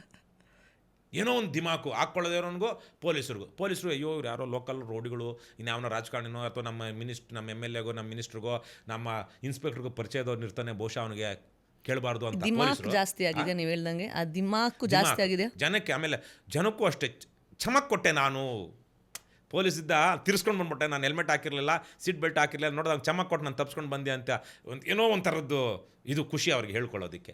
ಆದರೆ ಅದೇ ಟೈಮಲ್ಲಿ ಸರಿಯಾಗಿ ಪೊಲೀಸರು ಕೆಲಸ ನಿರ್ವಹಿಸಿದ್ರೆ ಆ ಭಯ ಬರುತ್ತೆ ಅವ್ರಿಗೆ, ಅವರೆಲ್ಲರೂ ಬರ್ತಾರೆ. ಈಗ ಬಹುತೇಕ ಜನ ಹೆಲ್ಮೆಟ್ ಹಾಕ್ತಾ ಇದ್ದಾರೆ, ಈಗ ಸೀಟ್ ಬೆಲ್ಟ್ ಹಾಕ್ತಾ ಇದ್ದಾರೆ. ಆದರೆ ಯಾಕೆ ಆಗದೇ ಇರೋ ಕಡೆ ಯಾಕೆ ಆಗ್ತಾ ಇಲ್ಲ? ಒಂದು ಕಡೆ ಸೊಸೈಟಿಯಿಂದನೂ ಪ್ರೆಷರ್ ಇಲ್ಲ, ಹಾಕಿರೋರಿಗೆ ಏನೋ ಅಡ್ವಾಂಟೇಜ್ ಇದೆ ಅಂತಿಲ್ಲ, ಆಗದೇ ಇರೋರಿಗೆ ಏನೋ ಡಿಸಡ್ವಾಂಟೇಜ್ ಇದೆ ಅಂತಲೂ ಇಲ್ಲ. ಸೊ ಹಾಗಾಗಿ ರೂಲ್ ಆಫ್ ಲಾ ಬಂದಾಗ ಖಂಡಿತ ಆಗುತ್ತೆ. ಜನ ಮೂಲಭೂತವಾಗಿ ಎಲ್ಲರೂ ಒಳ್ಳೆಯವರೇ. ಅಲ್ಲ, ಸೂಕ್ಷ್ಮವಾದ ವಿಷಯ ಹೇಳಿದ್ರಿ ನೀವು. ಅದೊಂಥರ ಅವ್ರಿಗೊಂಥರ ಖುಷಿ ಒಳಗಡೆಯಿಂದ. ಅವರು ಅಂದರೆ ಅವ್ರದ್ದೇನೋ ಒಂದು ನಾವು ಪೊಲೀಸರ ಮುಂದೆ ಹೀಗೆ ಮಾಡಿದ್ವಿ, ಇಲ್ಲ ಅವ್ರನ್ನ ತಪ್ಪಿಸ್ಕೊಂಡು ನಾವು ಹೀಗೆ ಮಾಡಿದ್ವಿ, ಅವ್ರು ನಾವೇನು ಮಾಡೋಕ್ಕಾಗಿಲ್ಲ ಅಂತ ಎಲ್ಲೋ ಒಂದು ಕಡೆ ಕಿಕ್ ಕೊಡುತ್ತೆ. ಅದು ವಿಶೇಷವಾಗಿ ಟೀನೇಜರ್ಸ್ ಕೊಡುತ್ತೆ. ಆದರೆ ನಮ್ಮಲ್ಲಿ ಬಹುತೇಕ ಎಲ್ಲರೂ ಟೀನೇಜರ್ಸ್ ಥರನೇ ಆಡ್ತಾರೆ. ಪೊಲೀಸರಿಗೆ ನಾನು ಲಂಚ ಕೊಡದೆ ಕೆಲಸ ಮಾಡಿಸ್ಕೊಂಬರುತ್ತೆ ಅನ್ನೋದು ಒಂದು ಹೆಚ್ಚುಗಾರಿಕೆನೂ ಅಲ್ಲ. ಎಷ್ಟೋ ಸಲ ಅದು ಒಂಥರ ಕಿಕ್ ಕೊಡುತ್ತೆ ಎಷ್ಟೋ ಜನಕ್ಕೆ. ನಾನೇನೋ ಸುಳ್ಳು ಹೇಳಿ ಮಾಡಿಸ್ಕೊಂಬಂದೆ ಅನ್ನೋದನ್ನು ಕೊಡುತ್ತೆ. ಅಂದರೆ ನ್ಯಾಯವಾಗಿ ನಡ್ಕೊಳ್ಳೋದು ನಮ್ಗೇನು ಕಿಕ್ ಕೊಡಬೇಕಾಗಿತ್ತೋ ಅದು ಕೆಟ್ಟದಾಗಿ ನಡ್ಕೊಳ್ಳೋದು ಕೊಡ್ತಾ ಇರುತ್ತೆ. ಕೆಲವೊಂದು ಸಲ ನ್ಯಾಯವಾಗಿ ನಡ್ಕೊಳ್ಳೋದನ್ನು, ಈಗ KRS ಪಕ್ಷಕ್ಕೆ ಬರೋ ಎಷ್ಟೋ ಜನಕ್ಕೆ ಯಾಕೆ ಬರ್ತಾರೆ ಅಂದರೆ ಪೊಲೀಸರನ್ನ ನಾವು ಧೈರ್ಯವಾಗಿ ಮಾತನಾಡಿಸ್ಬೋದು, KRS ಪಕ್ಷದ T-ಶರ್ಟ್ ಹಾಕ್ಕೊಂಡು ಅಂತ ಭಾಳ ಜನ ಬರ್ತಾರೆ. ಬಟ್ ಸರ್, ನ್ಯಾಯವಾಗಿ ನಡ್ಕೊಂಡು ಕಿಕ್ ಬರುತ್ತಲ್ಲ, ಅದಕ್ಕೆ ಸಮಯ ಬೇಕು. ಯಾಕಂದರೆ ತಕ್ಷಣಕ್ಕೆ ನಿಮ್ಗೆ ಯಶಸ್ಸು ಸಿಗಲ್ವಲ್ಲ ಅಲ್ಲಿ. ಅದಕ್ಕೆ ಬೇರೆನೇ ಒಂದು ಎಫರ್ಟ್ ಹಾಕ್ಬೇಕು. ಆದರೆ ಅದು ಎಫರ್ಟ್ ಇಲ್ದೇನೆ ಎಫರ್ಟ್ಲೆಸ್ ಆಗಿ ಬರಬೇಕಾಗಿತ್ತು, ಇಲ್ವಲ್ಲ. ಅದಕ್ಕೆ ನಾನು ಹೇಳಿದ್ದು ಜನ ರೆಡಿ ಇದ್ದಾರೆ. ಯಾಕಂದ್ರೆ ಇದೇ ಜನ ಏರ್ಪೋರ್ಟಲ್ಲಿ ಹೋದಾಗ ಬೇರೆ ಥರ ಬಿಹೇವ್ ಮಾಡ್ತಾರಲ್ಲ, ಅಲ್ಲೇನು ಬೇರೆ ಕ್ರೌಡ್, ಅವ್ರೇನು ಅಮೆರಿಕದಿಂದನೋ ಅಥವಾ ಇಂಗ್ಲೆಂಡಿಂದನೋ ಅಥವಾ ಏಲಿಯನ್ಸ್ ಅಲ್ವಲ್ಲ. ಅದೇ ಏರ್ಪೋರ್ಟಿಂದ ಆಚೆ ಬಸ್ ಸ್ಟ್ಯಾಂಡ್ಗೆ ಬಂದಾಗ ತಕ್ಷಣ ಅವ್ರ ಬಿಹೇವಿಯರ್ ಯಾಕೆ ಆಗುತ್ತೆ? ಯಾಕಂದರೆ ಅಲ್ಲಿ ಬೇರೆ ಥರದ ಒಂದು ವಾತಾವರಣ ಇದೆ, ಗ್ರಾಟಿಫಿಕೇಷನ್ ಇಲ್ಲ, ಮತ್ತು ವ್ಯವಸ್ಥೆ ತುಂಬ ಸಿಂಪಲ್, ಸರಳವಾದದ್ದು. ಈಗ ನಾನು ಹೇಳ್ದಂಗೆ ಏನು ಬೇಡ, ನಮ್ಮ ಮುಂದೆನೇ ನಾವು ಕೊಟ್ಟಂತಹ ಸೆಗ್ರಿಗೇಟ್ ಬೇರ್ಪಡೆ ಮಾಡಿ ಕೊಟ್ಟಂಥ ಕಸವನ್ನು ಒಂದೇ ಗಾಡಿಗೆ ಒಂದೇ ಇದಕ್ಕೆ ಹಾಕ್ಕೊಂಡಾಗ ಮಾಡೋದಕ್ಕೆ ಇವರಿಗೆ ಇನ್ಸ್ಪಿರೇಷನ್ ಆಗಲಿ ಅಥವಾ ಏನಾಗಲಿ ಯಾಕೆ ಬರುತ್ತೆ. ಸಪ್ರೇಟಾಗಿ ಇಟ್ಕೊಂಡು ಸರ್ ಏನು ಸರ್ ಎಲ್ಲರೂ ಕೊಡ್ತಾ ಇದ್ದಾರೆ, ನೀವು ಕೊಟ್ಟಿಲ್ಲ ಸರ್ ಅಂದಾಗ, ನೋಡಿ ಸರ್ ಪಕ್ಕದ ಮನೆಯವ್ರು ಕೊಟ್ಟರು ಅಂದ್ರೆ ಮಾರನೇ ದಿವಸ ಇವನೆಂಥ ಕದಿಮ ಆಗಿದ್ರು ಸೆಗ್ರಿಗೇಟ್ ಮಾಡಿಕೊಡ್ತಾನೆ. ಅವನು ಅವನ ಹೆಂಡತಿ ಅಥವಾ ಅವಳು ಸೇರಿಕೊಂಡು ಎಲ್ಲ ಬೇರೆ ಮಾಡಿ ಬೇರೆಯವ್ರಿಗಿಂತ ನಾವು ಚೆನ್ನಾಗಿರ್ಬೇಕು. ಜನರ ಕಾಂಪಿಟೇಷನ್ ಇದೆ, ಒಳ್ಳೆಯವ್ರಾಗಿ ಕಾಣಿಸ್ಕೊಳ್ಳೋದಕ್ಕೂ ಕಾಂಪಿಟೇಷನ್ ಇದೆ. ಆದರೆ ಒಳ್ಳೆಯವರಾಗಿ ಕಾಣಿಸ್ಕೊಳ್ಳೋದಕ್ಕೆ ಕಾಂಪಿಟೇಷನ್ನು ಯಾವಾಗ ಬರುತ್ತೆ ಅಂದರೆ ಸುತ್ತಮುತ್ತ ಎಲ್ಲರೂ ಒಳ್ಳೆಯವರು ಇದ್ದಾಗ. ಅದಿಲ್ಲ ನಮ್ಮಲ್ಲಿ. That's where where fail. ಹೌದು, ಇವಾಗ ನಾವು ಏರೋಪ್ಲೇನಲ್ಲಿ ಹೋದಾಗ್ಲೂ ಫ್ಲೈಟ್ ತಕ್ಷಣ ಎಲ್ಲರೂ ನಿಂತ್ಕೊಂಡು ಲೈನಲ್ಲಿ ನಿಂತ್ಕೊಬಿಡ್ತಾರೆ. ನಾನು ಅನ್ಕೊಂತೀನಿ ಒಂದೊಂದ್ಸತಿ ಇದು ನಮ್ಮ ಜನ್ರೇಷನಿಂದ ಬಂದಿದ್ದ. ಯಾಕೆಂದರೆ ಮುಂಚೆ ಅಂದರೆ ಎಲ್ಲರೂ ಲೈನಲ್ಲಿ ನಿಂತ್ಕೊಂಡು ಅಲ್ಲೋ ಊಟ ಖಾಲಿಯಾಗಿ ಹೋಗುತ್ತೆ, ಇಲ್ಲ ಊಟ ಸಿಗಲ್ಲ, ಇಲ್ಲ ಇನ್ನೊಂದೇನೋ ಆಫೀಸ್ ಮುಚ್ಚೋಗುತ್ತೆ, ಅದೊಂದು ಇತ್ತು ಮುಂಚೆ. ಅನಿಮಲ್ ಇನ್ಸ್ಟಿಂಕ್ಟ್ಸ್ ಒಂದು 20 ವರ್ಷ ಮುಂಚೆ ಇತ್ತು. ಬಟ್ ಆದರೆ ಇವತ್ತು ಡೋರ್ ಓಪನ್ ಆಮೇಲೆ ಎಲ್ಲರೂ ಇಳಿಸ್ದೆ ಫ್ಲೈಟ್ ಅಂತೂ ಹೋಗಲ್ಲ ಮುಂದೆ. ಬಟ್ ಇದೊಂದು ಇದೆಯಲ್ಲ, ಆಮೇಲೆ ನಾನು ವಯಸ್ಸಾದವರಲ್ಲಿ ನೋಡಲ್ಲ, ಯಂಗ್ಸ್ಟರ್ಸಲ್ಲಿ ನಾನು ನಿಜವಾಗ್ಲೂ ಒಂದು ಗೊಂದಲ, ಏನಕ್ಕೆ ಹೀಗೆ ಮಾಡ್ತಿದ್ದಾರೆ ಅಂದರೆ ಅಷ್ಟು ಆ ಥರನಾ ಇಲ್ಲ ತಾಳ್ಮೆ ಇಲ್ವಾ? Behaviour is most of the times influenced by his surroundings. ಅದಕ್ಕೆ ನಮ್ಮ ಮಾಡಿದ್ರು ಕಲ್ಚರಲ್ ಎಜುಕೇಷನ್ ಅಂತೀವಲ್ವಾ, ನಮ್ಮ ಮನೆ ಇರ್ಬೋದು, ಸುತ್ತಮುತ್ತ ವಾತಾವರಣ ಇರಬಹುದು, ಅವು ಕೆಲವೊಂದು ನೋಡಿ ತುಂಬ ವಿಚಿತ್ರ ಅನಿಸುತ್ತೆ. ಕೆಲವೊಂದು ನಮ್ಮ ಹಳ್ಳಿಗಳ ಕಡೆ ಕೆಲವೊಂದು ಹಳ್ಳಿಗಳಿಗೆ ಹೆಣ್ಮಕ್ಳು ಕೊಡೋಕ್ಕೆ ಇಷ್ಟಪಡ್ತಾ ಇರಲಿಲ್ಲ. ಅದು ಕೆಲವೊಂದು ಸಂದರ್ಭದಲ್ಲಿ ನೀವು ಬಹುಶಃ ಫ್ರೀಕನಾಮಿಕ್ಸ್ ಬುಕ್ಕಲ್ಲೋ ಅಥವಾ ಯಾವುದೋ ಒಂದು ಬುಕ್ಕಲ್ಲೋ ಕೆಲವೊಂದು ಇದು ಬುಕ್ಕನ್ನು ಕೆಲವೊಂದು ಕಡೆ ಓದಿದ್ದೀನಿ. ಕೆಲವೊಂದು ಸಮುದಾಯಗಳಲ್ಲಿ ಆ ಕಾಯಿಲೆಗಳೇ ಬರೋದಿಲ್ಲ, ಫಿಸಿಕಲಿನೂ ಮೆಂಟಲಿನೂ ಅಷ್ಟೇ. ಸೊ ಅದೇ ಥರಕ್ಕೆ ನಮ್ಮ ಕೆಲವೊಂದು ಹಳ್ಳಿಗಳಲ್ಲಿ ಆ ಊರಿಗೆ ಹೆಣ್ಮಕ್ಳನ್ನ ಕೊಡ್ತಾ ಇರಲಿಲ್ಲ, ಯಾಕಂದ್ರೆ ಅವರೆಲ್ಲ ಪೋಖ್ರಿಗಳು, ಆ ಊರಲ್ಲಿ ನ್ಯಾಯ ನೀತಿ ಇಲ್ಲ, ಈ ಊರಿನ ಜನ ಒಳ್ಳೆಯವರಪ್ಪ ಈಗೆಲ್ಲ ಮಾತಾಡ್ಕೊಳ್ತಾರಲ್ವಾ. It's not any but individual ಅದು. ಸೊ ಹಾಗಾಗಿ ಕೆಲವೊಂದು ಕಮ್ಯುನಿಟಿ, ಕೆಲವೊಂದು ಕಮ್ಯುನಿಟಿ, ಆ ಊರಲ್ಲಿ ಯಾರೋ ದೊಡ್ಡವರು ಇರ್ತಾರೆ, ಅವ್ರು ಒಳ್ಳೆ ದಾರಿ ತೋರಿಸಿರ್ತಾರೆ, ಮರ್ಯಾದೆಯನ್ನು ನಡ್ಕೊಂಡಿರ್ತಾರೆ. ಇನ್ನೊಂದು ಊರಲ್ಲಿ ಅವನು ದಬ್ಬಾಳಿಕೆ ಮಾಡೋನಿರ್ತಾನೆ, ಅಥವಾ ಯಾರು ಇರೋದಿಲ್ಲ. ನಮ್ಮ ದೇಶದಲ್ಲಿ ಇವತ್ತು ಪರಿಸ್ಥಿತಿ ಹಾಗೆ ಆಗ್ಬಿಟ್ಟಿದೆ. ಸೊ ನಿಮಗೆ ಏನು ಜಿಸ್ಕಿ ಲಾಟಿ ಉಸ್ಕಿ ಭೈನ್ಸ್ ಅಂತ ಹಿಂದಿಲಿ ಏನು ಗಾದೆ, ದೊಣ್ಣೆ ಯಾವೊಂದಿದೆ ಎಮ್ಮೆ ಅವಂದೆ, ಅಂದರೆ ದರ್ಪ ಅಧಿಕಾರ ಯಾರ್ದಿದೆ ಅವನೇನು ಬೇಕಾದ್ರೂ ಮಾಡಿ ಸಾಧಿಸ್ಕೊಳ್ಬೋದು, ದಕ್ಕಿಸ್ಕೊಳ್ಬೋದು ಅಂತ. ಸೊ ಅದು ಹೋಗಬೇಕು ಅಂದರೆ ಇವಾಗ ಡೆಮಾಕ್ರಸಿಲಿ ಕಾನ್ಸ್ಟಿಟ್ಯೂಷನ್ ಮೇಲೆ ನಡೀತಿರುವಾಗ ಕಾನೂನೇನು ಏನು ಮಾಡ್ತೀವೋ ಅದನ್ನು ಎಲ್ಲರೂ ಪಾಲಿಸಬೇಕು. ಪಾಲಿಸದೇ ಇರೋರಿಗೆ ಶಿಕ್ಷೆ ಆಗಬೇಕು. ಶಿಕ್ಷೆ ಅಂದರೆ ಮರಣದಂಡನೆ ಅಲ್ಲ, ಏನೋ ಡಿಸ್ಇನ್ಸೆಂಟಿವ್. ಸೊ ಅದಾಗಬೇಕು, ಅದಾಗದೇ ಇರೋದಷ್ಟೇ. ಅದು ಬಿಟ್ಟರೆ ಅಲ್ಲ, ಫೈನ್ ಎಷ್ಟೊಂದು ತೊಗೊಳ್ತಾರಲ್ಲ ಇವಾಗ ನೋಡಿ. Red light fine, left turning fine. ಒಂದ್ಸತಿ ನೀವು ಹೋಗ್ಬಿಟ್ಟು ನೀವು ತೆಗೆದು ನೋಡಿದ್ರೆ ನೀವೇನು ಮಾಡಿದ್ರೆ ಅಂತಲೇ ಗೊತ್ತಿರಲ್ಲ, ಫೈನ್ ಹಾಕಿರ್ತಾರೆ. ಸೊ ಫೈನ್ಸು ಬರ್ತಾ ಇದೆ. ಹೌದು, ಬರ್ತಾ ಇದೆ. ಆದರೆ ಫೈನು ತುಂಬ ಕಡಿಮೆ ಆಗ್ತಾ ಇದೆ. ಈಗ ನಾನು ಅಮೇರಿಕದಲ್ಲಿ ನಾನು 2 ಸಲನೋ ಏನೋ, ಒಂದು ಸಲ ಸ್ವಲ್ಪ ಏನು ತುಂಬ ಏನು ಸ್ಪೀಡ್ ಲಿಮಿಟ್ಗಿಂತ ಜಾಸ್ತಿ ಇದ್ದೆ. ಒಬ್ಬ ಹೆಣ್ಣುಮಗಳು ಹೈವೇ ಪೆಟ್ರೋಲ್ ಬರ್ತಿದ್ದವಳು ಬಂದು ಇದನ್ನು ಲೈಟ್ ಹಾಕ್ಕೊಂಡು ಬಂದು ನಾವು ಸೈಡ್ಗೆ ಹಾಕಿದ್ವಿ. ಅವತ್ತು ನಾವು ಒಂದು 15 ದಿವಸ ಟ್ರಿಪ್ಗೆ ಹೋಗ್ತಾಯಿದ್ವಿ. ಒಂದು ಆಲ್ಮೋಸ್ಟ್ 6,000-7,000 ಕಿಲೋಮೀಟರ್ಸ್ ಜರ್ನಿ ಅದು ನಮ್ಮದು. ಆ ಒಂದು 15 ಡೇಸಲ್ಲಿ ನನ್ನ ಮಗಳು ಇನ್ನೂ ಚಿಕ್ಕವಳು ಬಂದು ನೋಡಿದ್ರು. ವೈ ಐ ಸ್ಟಾಪ್ಡ್ ಯು ಅಂದ್ಲು. ಏನೋ ನಾನು ಸ್ಪೀಡ್ಗಿರ್ಬೋದು ಅಂತೇನೋ ಅಂದೆ ಅನಿಸುತ್ತೆ. You are doing 110 when you are suppose to 110 when you are suppose to be at 65 ಅಂದ್ಲು. ಸೊ ಅಂತೇಳಿ ಕೊಟ್ಟಲು. ಆಮೇಲೆ ಹಿಂದ್ಗಡೆ ನೋಡಿದ್ಲು. ಅವಾಗೆಲ್ಲ ನನ್ನ ಹೆಂಡ್ತಿ ಮುಂದೆ, ನನ್ನ ಹೆಂಡ್ತಿನ ಹಿಂದೆನೇ ಕೂತಿದ್ದು, ಮಗು ಇತ್ತು ಚಿಕ್ಕ ನನ್ನ ಮಗಳು. ಅವಳಿಗೆ ಸೀಟ್ ಬೆಲ್ಟ್ ಅಂತೂ ಅಲ್ಲಿ ಸೀಟು ಇದು ಬ್ಯಾಕ್ ಸೀಟ್ ಅಂತೂ ಹಾಕ್ಲೇಬೇಕು, ಕಾರ್ ಸೀಟ್ ಹಾಕ್ಲೇಬೇಕು, ಕಾರ್ ಸೀಟಲ್ಲಿ ಕೂಡಿಸ್ಬೇಕು ಮಕ್ಕಳನ್ನ. ಸೊ ಅವಳು ನೋಡಲು ಮಗು ಇದೆ ನಿನಗೆ, ಸ್ವಲ್ಪ ಜವಾಬ್ದಾರಿಯಿಂದ ಹೋಗು ಅಂದ್ಲು. ಬೋರ್ಡ್ ಫೈನಿಗಿಂತ ಜಾಸ್ತಿ ಯಾವ್ದು ನಮ್ಗೆ ತಟ್ಟಿದ್ದು ಮಗು ಇದೆ ಅನ್ನೋಂಥದ್ದು ಒಂದು. ಆಮೇಲೆ ಅಲ್ಲಿ $100 ಅದಕ್ಕಾಗಿದ್ದು. $100 ಕಟ್ಟೋದೇನು ದೊಡ್ಡ ವಿಚಾರ ಅಲ್ಲ, ಆದರೆ ಫೈನ್ ಕಟ್ಟಿದ ಮೇಲೆ ನಮಗೆ ಇನ್ಶೂರೆನ್ಸ್ ಜಾಸ್ತಿ ಆಗುತ್ತೆ. ಸೊ ನಾನೇನು ಮಾಡಿದೆ, ಇಡೀ ಒಂದು ದಿವಸ ಹೋಗಿ ಕ್ಲಾಸಲ್ಲಿ ಕೂತ್ಕೊಂಡೆ. ಆ ಕ್ಲಾಸಲ್ಲಂತೂ ಬೆಳಗ್ಗೆಯಿಂದ ಸಂಜೆ ತನಕ ಪಾಠ ಮಾಡ್ತಾರೆ, ಕೆಟ್ಟ ಭಯಾನಕವಾದ ಆಕ್ಸಿಡೆಂಟ್ಗಳು ತೋರಿಸ್ತಾರೆ. ಅದಾದಮೇಲೆ ಅಂದರೆ ಇಲ್ಲಿ ಫೈನು ನಿಮ್ಗೆ $1,500 $2,000 ದೊಡ್ಡದಲ್ಲ, $10,000 ಆಗಬೇಕು ಫೈನು. ಆ ಥರದ್ದು ಏನಾದ್ರು ತಪ್ಪು ಮಾಡಿದಾಗ ಅವನಿಗೆ ಕಟ್ಟೋನಿಗೆ ಅಯ್ಯಪ್ಪ ಅನ್ನಿಸ್ಬೇಕು. ಅಮೇರಿಕದಲ್ಲಿ ನಮ್ಗೆ ಹಂಗೆ ಅನ್ನಿಸ್ತಾ ಇತ್ತು. ಆಮೇಲೆ ಕಡಿಮೆ ಫೈನ್ ಹಾಕಿದ್ರೆ ಜನ ತಪ್ಪು ಮಾಡೋದಕ್ಕೆ, ಅದಕ್ಕೆ ಫ್ರೀಕನಾಮಿಕ್ಸ್ ಅನ್ನೋ ಒಂದು ಬುಕ್ ಅದೈತೆ, ಸೂಪರ್ ಫ್ರೀಕನಾಮಿಕ್ಸ್ ಅಂತ ನೀವು ನೋಡಿ ಕೇಳಿರ್ಬೋದು. ಸೊ ಅದರಲ್ಲಿ ಇನ್ನೊಂದರಲ್ಲಿ ಬರುತ್ತೆ, ಸ್ಕೂಲ್ಗೆ ಮಕ್ಕಳನ್ನ ಲೇಟಾಗಿ ಸ್ಕೂಲ್ಗೆ ಮಕ್ಕಳನ್ನ ಡ್ರಾಪ್ ಮಾಡಿದಾಗ ಅದೇನೋ ಒಂದು ಬೇರೆ ಪದ್ಧತಿ ಇಟ್ಕೊಂಡಿದ್ರಂತೆ, ಕಡಿಮೆ ಇತ್ತಂತೆ. ಆದರೆ ಇದನ್ನು ಯಾಕೆ ಇನ್ನೂ ನಿಂತುಬಿಡ್ಬೇಕು ಅಂತೇಳಿ ಲೇಟಾಗಿ ಬಿಡೋ ಮಕ್ಕಳಿಗೆ ಪೇರೆಂಟ್ಸ್ಗೆ ಫೈನ್ ಹಾಕ್ತೀವಿ ಅಂತೇನೋ ತಂದ್ರಂತೆ. ಫೈನ್ ಹಾಕ್ತೀವಿ ಅಂದಮೇಲೆ ಲೇಟಾಗಿ ಬಿಡೋದು ಜಾಸ್ತಿ ಆಗ್ಬಿಡುತ್ತಂತೆ. ಮೊದಲಲ್ಲಿ ಲೇಟಾಗಿ ಬಿಡೋದು ತಪ್ಪು ಅಂತ ನೈತಿಕ ಎಚ್ಚರ ಇತ್ತು. ಇವಾಗ ಲೇಟ್ ಆಗಿಬಿಟ್ರೆ ಫೈನ್ ತಾನೇ, ಸೊ ವಾಟ್ ಅನ್ನೋದು ಬಂದ್ಬಿಡ್ತು. ಸೊ ಹಾಗಾಗಿ ನೈತಿಕ ಎಚ್ಚರ ಇದ್ದಾಗ ಜನ ತಪ್ಪು ಮಾಡೋದು ಕಡಿಮೆ.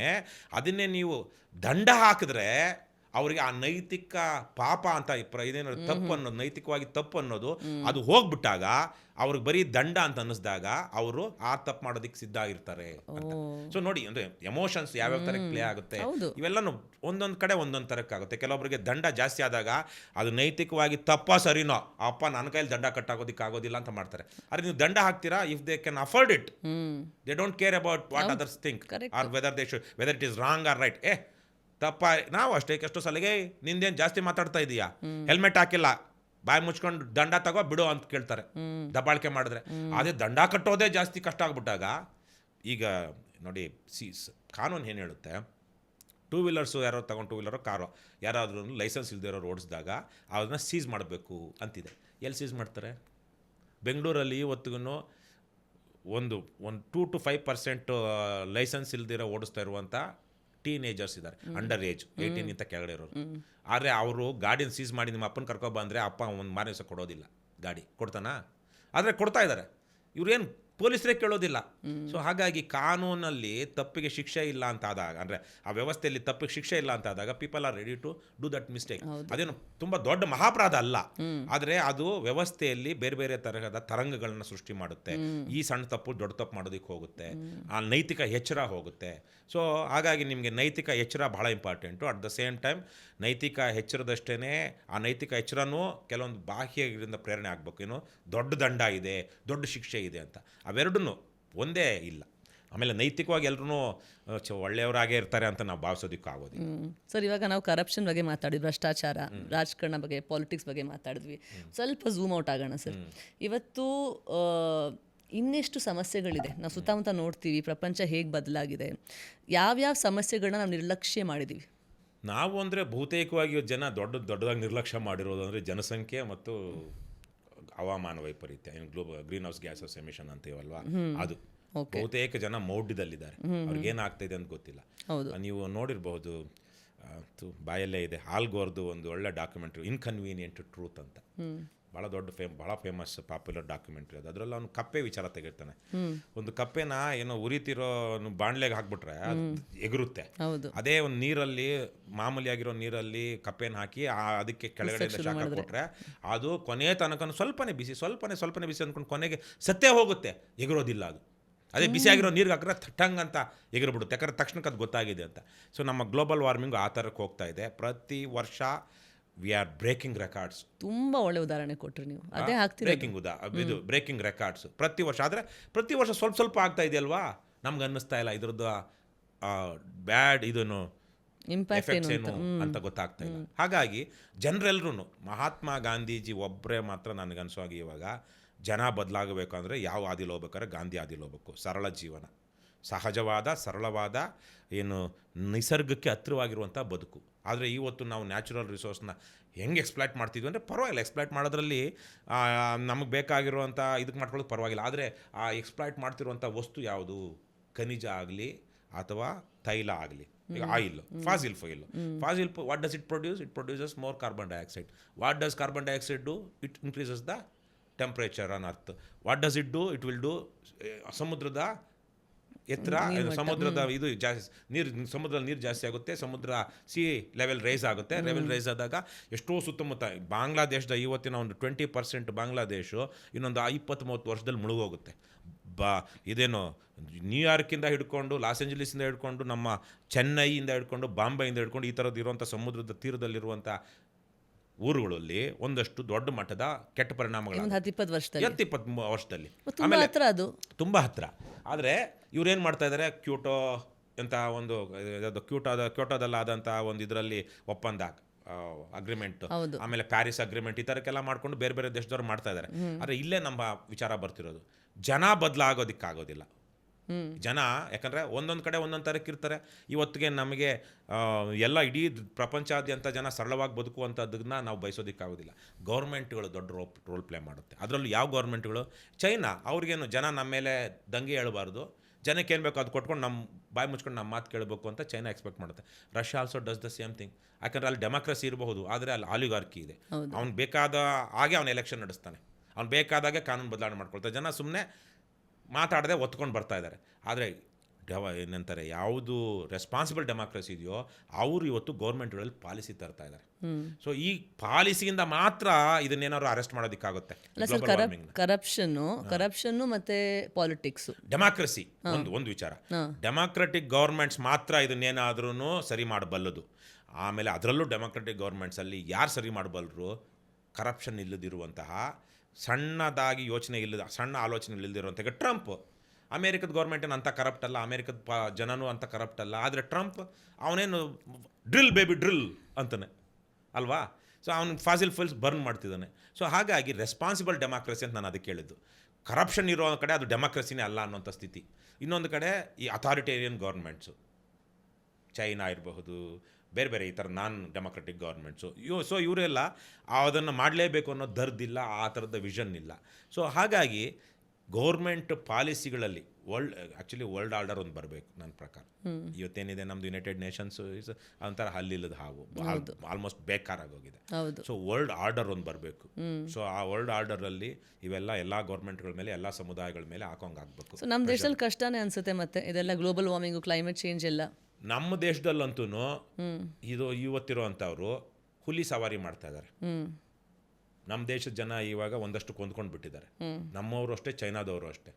ನಾವು ಆದರೆ ಒಂದೇನು ಅಂದರೆ, ನಮ್ಮ ದೇಶದಲ್ಲಿ ಅಮೇರಿಕದ ಒಬ್ಬ ಮನುಷ್ಯನ ಕಾರ್ಬನ್ ಫುಟ್ ಪ್ರಿಂಟ್ ಏನಿದೆ, ನಮ್ಮ 10 ಜನರು ಸೇರಿ ಅಲ್ಲಿ ಒಬ್ಬಂದಿದೆ. ಹೌದು, ಅಷ್ಟು ಅವರು ವೇಸ್ಟೇಜ್. ನಾವು ನೆಟ್ಟಲ್ಲಿ we and China we are ahead of any other country global green house ಗ್ಯಾಸಸಲ್ಲಿ. ಆದರೆ ನೆಟ್ಟಲ್ಲಿ, ಆದರೆ ಪರ್ ಕ್ಯಾಪಿಟಾ ನಮಗೆ ತುಂಬ ಕಡಿಮೆ. ಸೊ ಹಾಗಾಗಿ ಇವೆಲ್ಲದ್ರ ಬಗ್ಗೆ ಮಾತುಕತೆ ಆಗಬೇಕಾದ್ರೆ ಯಾರು ಮಾತಾಡೋದು? ಸ್ಟೇಟ್ಸ್ಮನ್ಗಳು ಎಲ್ಲಿದ್ದಾರೆ? ಈ ವಿಚಾರಗಳನ್ನು ಇಟ್ಕೊಂಡು ನಾವು ಅಮೇರಿಕದವ್ರ ಜೊತೆಗೆ ಮಾತಾಡ್ಕೊಂಡು ಬೇರೆ ಬೇರೆ ಥರ ಮೊದಲು ನೀವು ಕಡಿಮೆ ಮಾಡ್ರಯ್ಯ, ನಿಮ್ಮಿಂದ ಜಾಸ್ತಿ ಆಗ್ತಾ ಇರೋದು, ನಮ್ಮ ಜನನ ನಾವು ಈಗ ಬಡತನದಿಂದ ಮೇಲಕ್ಕೆ ತರಬೇಕು, ಅದಕ್ಕೆ ಹೋರಾಟ ಮಾಡ್ತಿದ್ವಿ, ಅದು ಸ್ವಲ್ಪ ನಮ್ಗೆ ಅವಕಾಶ ಕೊಡಿ, ಆದರೆ ನಾವು ನಿಮ್ಮಷ್ಟು ಮಾಡೋದಕ್ಕೆ ಶುರು ಮಾಡಿದ್ರೆ ನೀವು ಬದುಕಲ್ಲ ಅಂತ ಹೇಳುವಂಥ ಸ್ಟೇಟ್ಸ್ಮನ್ಗಳು ಎಲ್ಲಿದ್ದಾರೆ? ಇಲ್ಲ. Can Narendra Modi talk about that? Can he talk to Trump about that? ಅಥವಾ ಬೇರೆ ಯಾರೋ ಇದ್ದಿದ್ರು ಟ್ರಂಪ್ ಅಂತ ಅವನ ಜೊತೆಗೆ ಇವತ್ತು ಮಾತಾಡೋಕ್ಕಾಗುತ್ತಾ? ಶಿ ಜೊತೆಗೆ ಮಾತಾಡೋಕ್ಕಾಗುತ್ತಾ? ಆಗ್ತಾಯಿಲ್ಲ. ಎಲ್ಲರೂ ಅದೊಂಥರ ಒಂದು ಟೈಮಲ್ಲಿ ಲಿಬರಲೈಸೇಷನ್ ಆಯಿತು, ಗ್ಲೋಬಲೈಸೇಷನ್ ಆಯಿತು ಪ್ರಪಂಚ. LPG ಅಂತಾರೆ, ಲಿಬರಲೈಸೇಷನ್, ಪ್ರೈವೇಟೈಸೇಷನ್, ಗ್ಲೋಬಲೈಸೇಷನ್ ಅಂತ. ಏನೋ 30-40 ಇಯರ್ಸಲ್ಲಿ ಇದು ಬಂದಂಥ ಬೆಳವಣಿಗೆ. ಇವತ್ತು ಮತ್ತೆ ಒಂಥರ ಸೆಂಟ್ರಲೈಸೇಷನ್ ಆಗ್ತಾಯಿದೆ, ಲೋಕಲೈಸೇಷನ್ ಆಗ್ತಾಯಿದೆ. ನಾವು ಪ್ರೊಟೆಕ್ಟ್ ಮಾಡ್ಕೊಳ್ಳೋ ಅಮೇರಿಕನೇ ನಾವು, ನಮಗೆ ಯಾರು ಇಂಪೋರ್ಟ್ ಮಾಡ್ತಾರೋ, ನಮ್ಮದು ನೆಟ್ ಇಂಪೋರ್ಟ್ ಜಾಸ್ತಿ ಇದೆ ಅಂದರೆ ವಿ ಆರ್ ಗೋಯಿಂಗ್ ಟು ಏನು ಎಕ್ಸ್ಪೋರ್ಟ್ ನೆಟ್ ನಮ್ದು ಇಂಪೋರ್ಟ್ ಜಾಸ್ತಿ ಆಗಿದೆ ಅಂದರೆ we are going to put sanctions on them ಅಂತ ಹೇಳಿ ಒಂದು ದೊಡ್ಡದಾಗ ಒಂದು ಲಿಸ್ಟೇ ತಂದ್ಬಿಡ್ನಲ್ಲ ಟ್ರಂಪ್. ನಮ್ಮ ದೇಶದಲ್ಲಿ ಆಗ್ತಿಲ್ಲ, ನಮ್ಮ ದೇಶದಲ್ಲಿ ಆಗ್ತಿಲ್ಲ.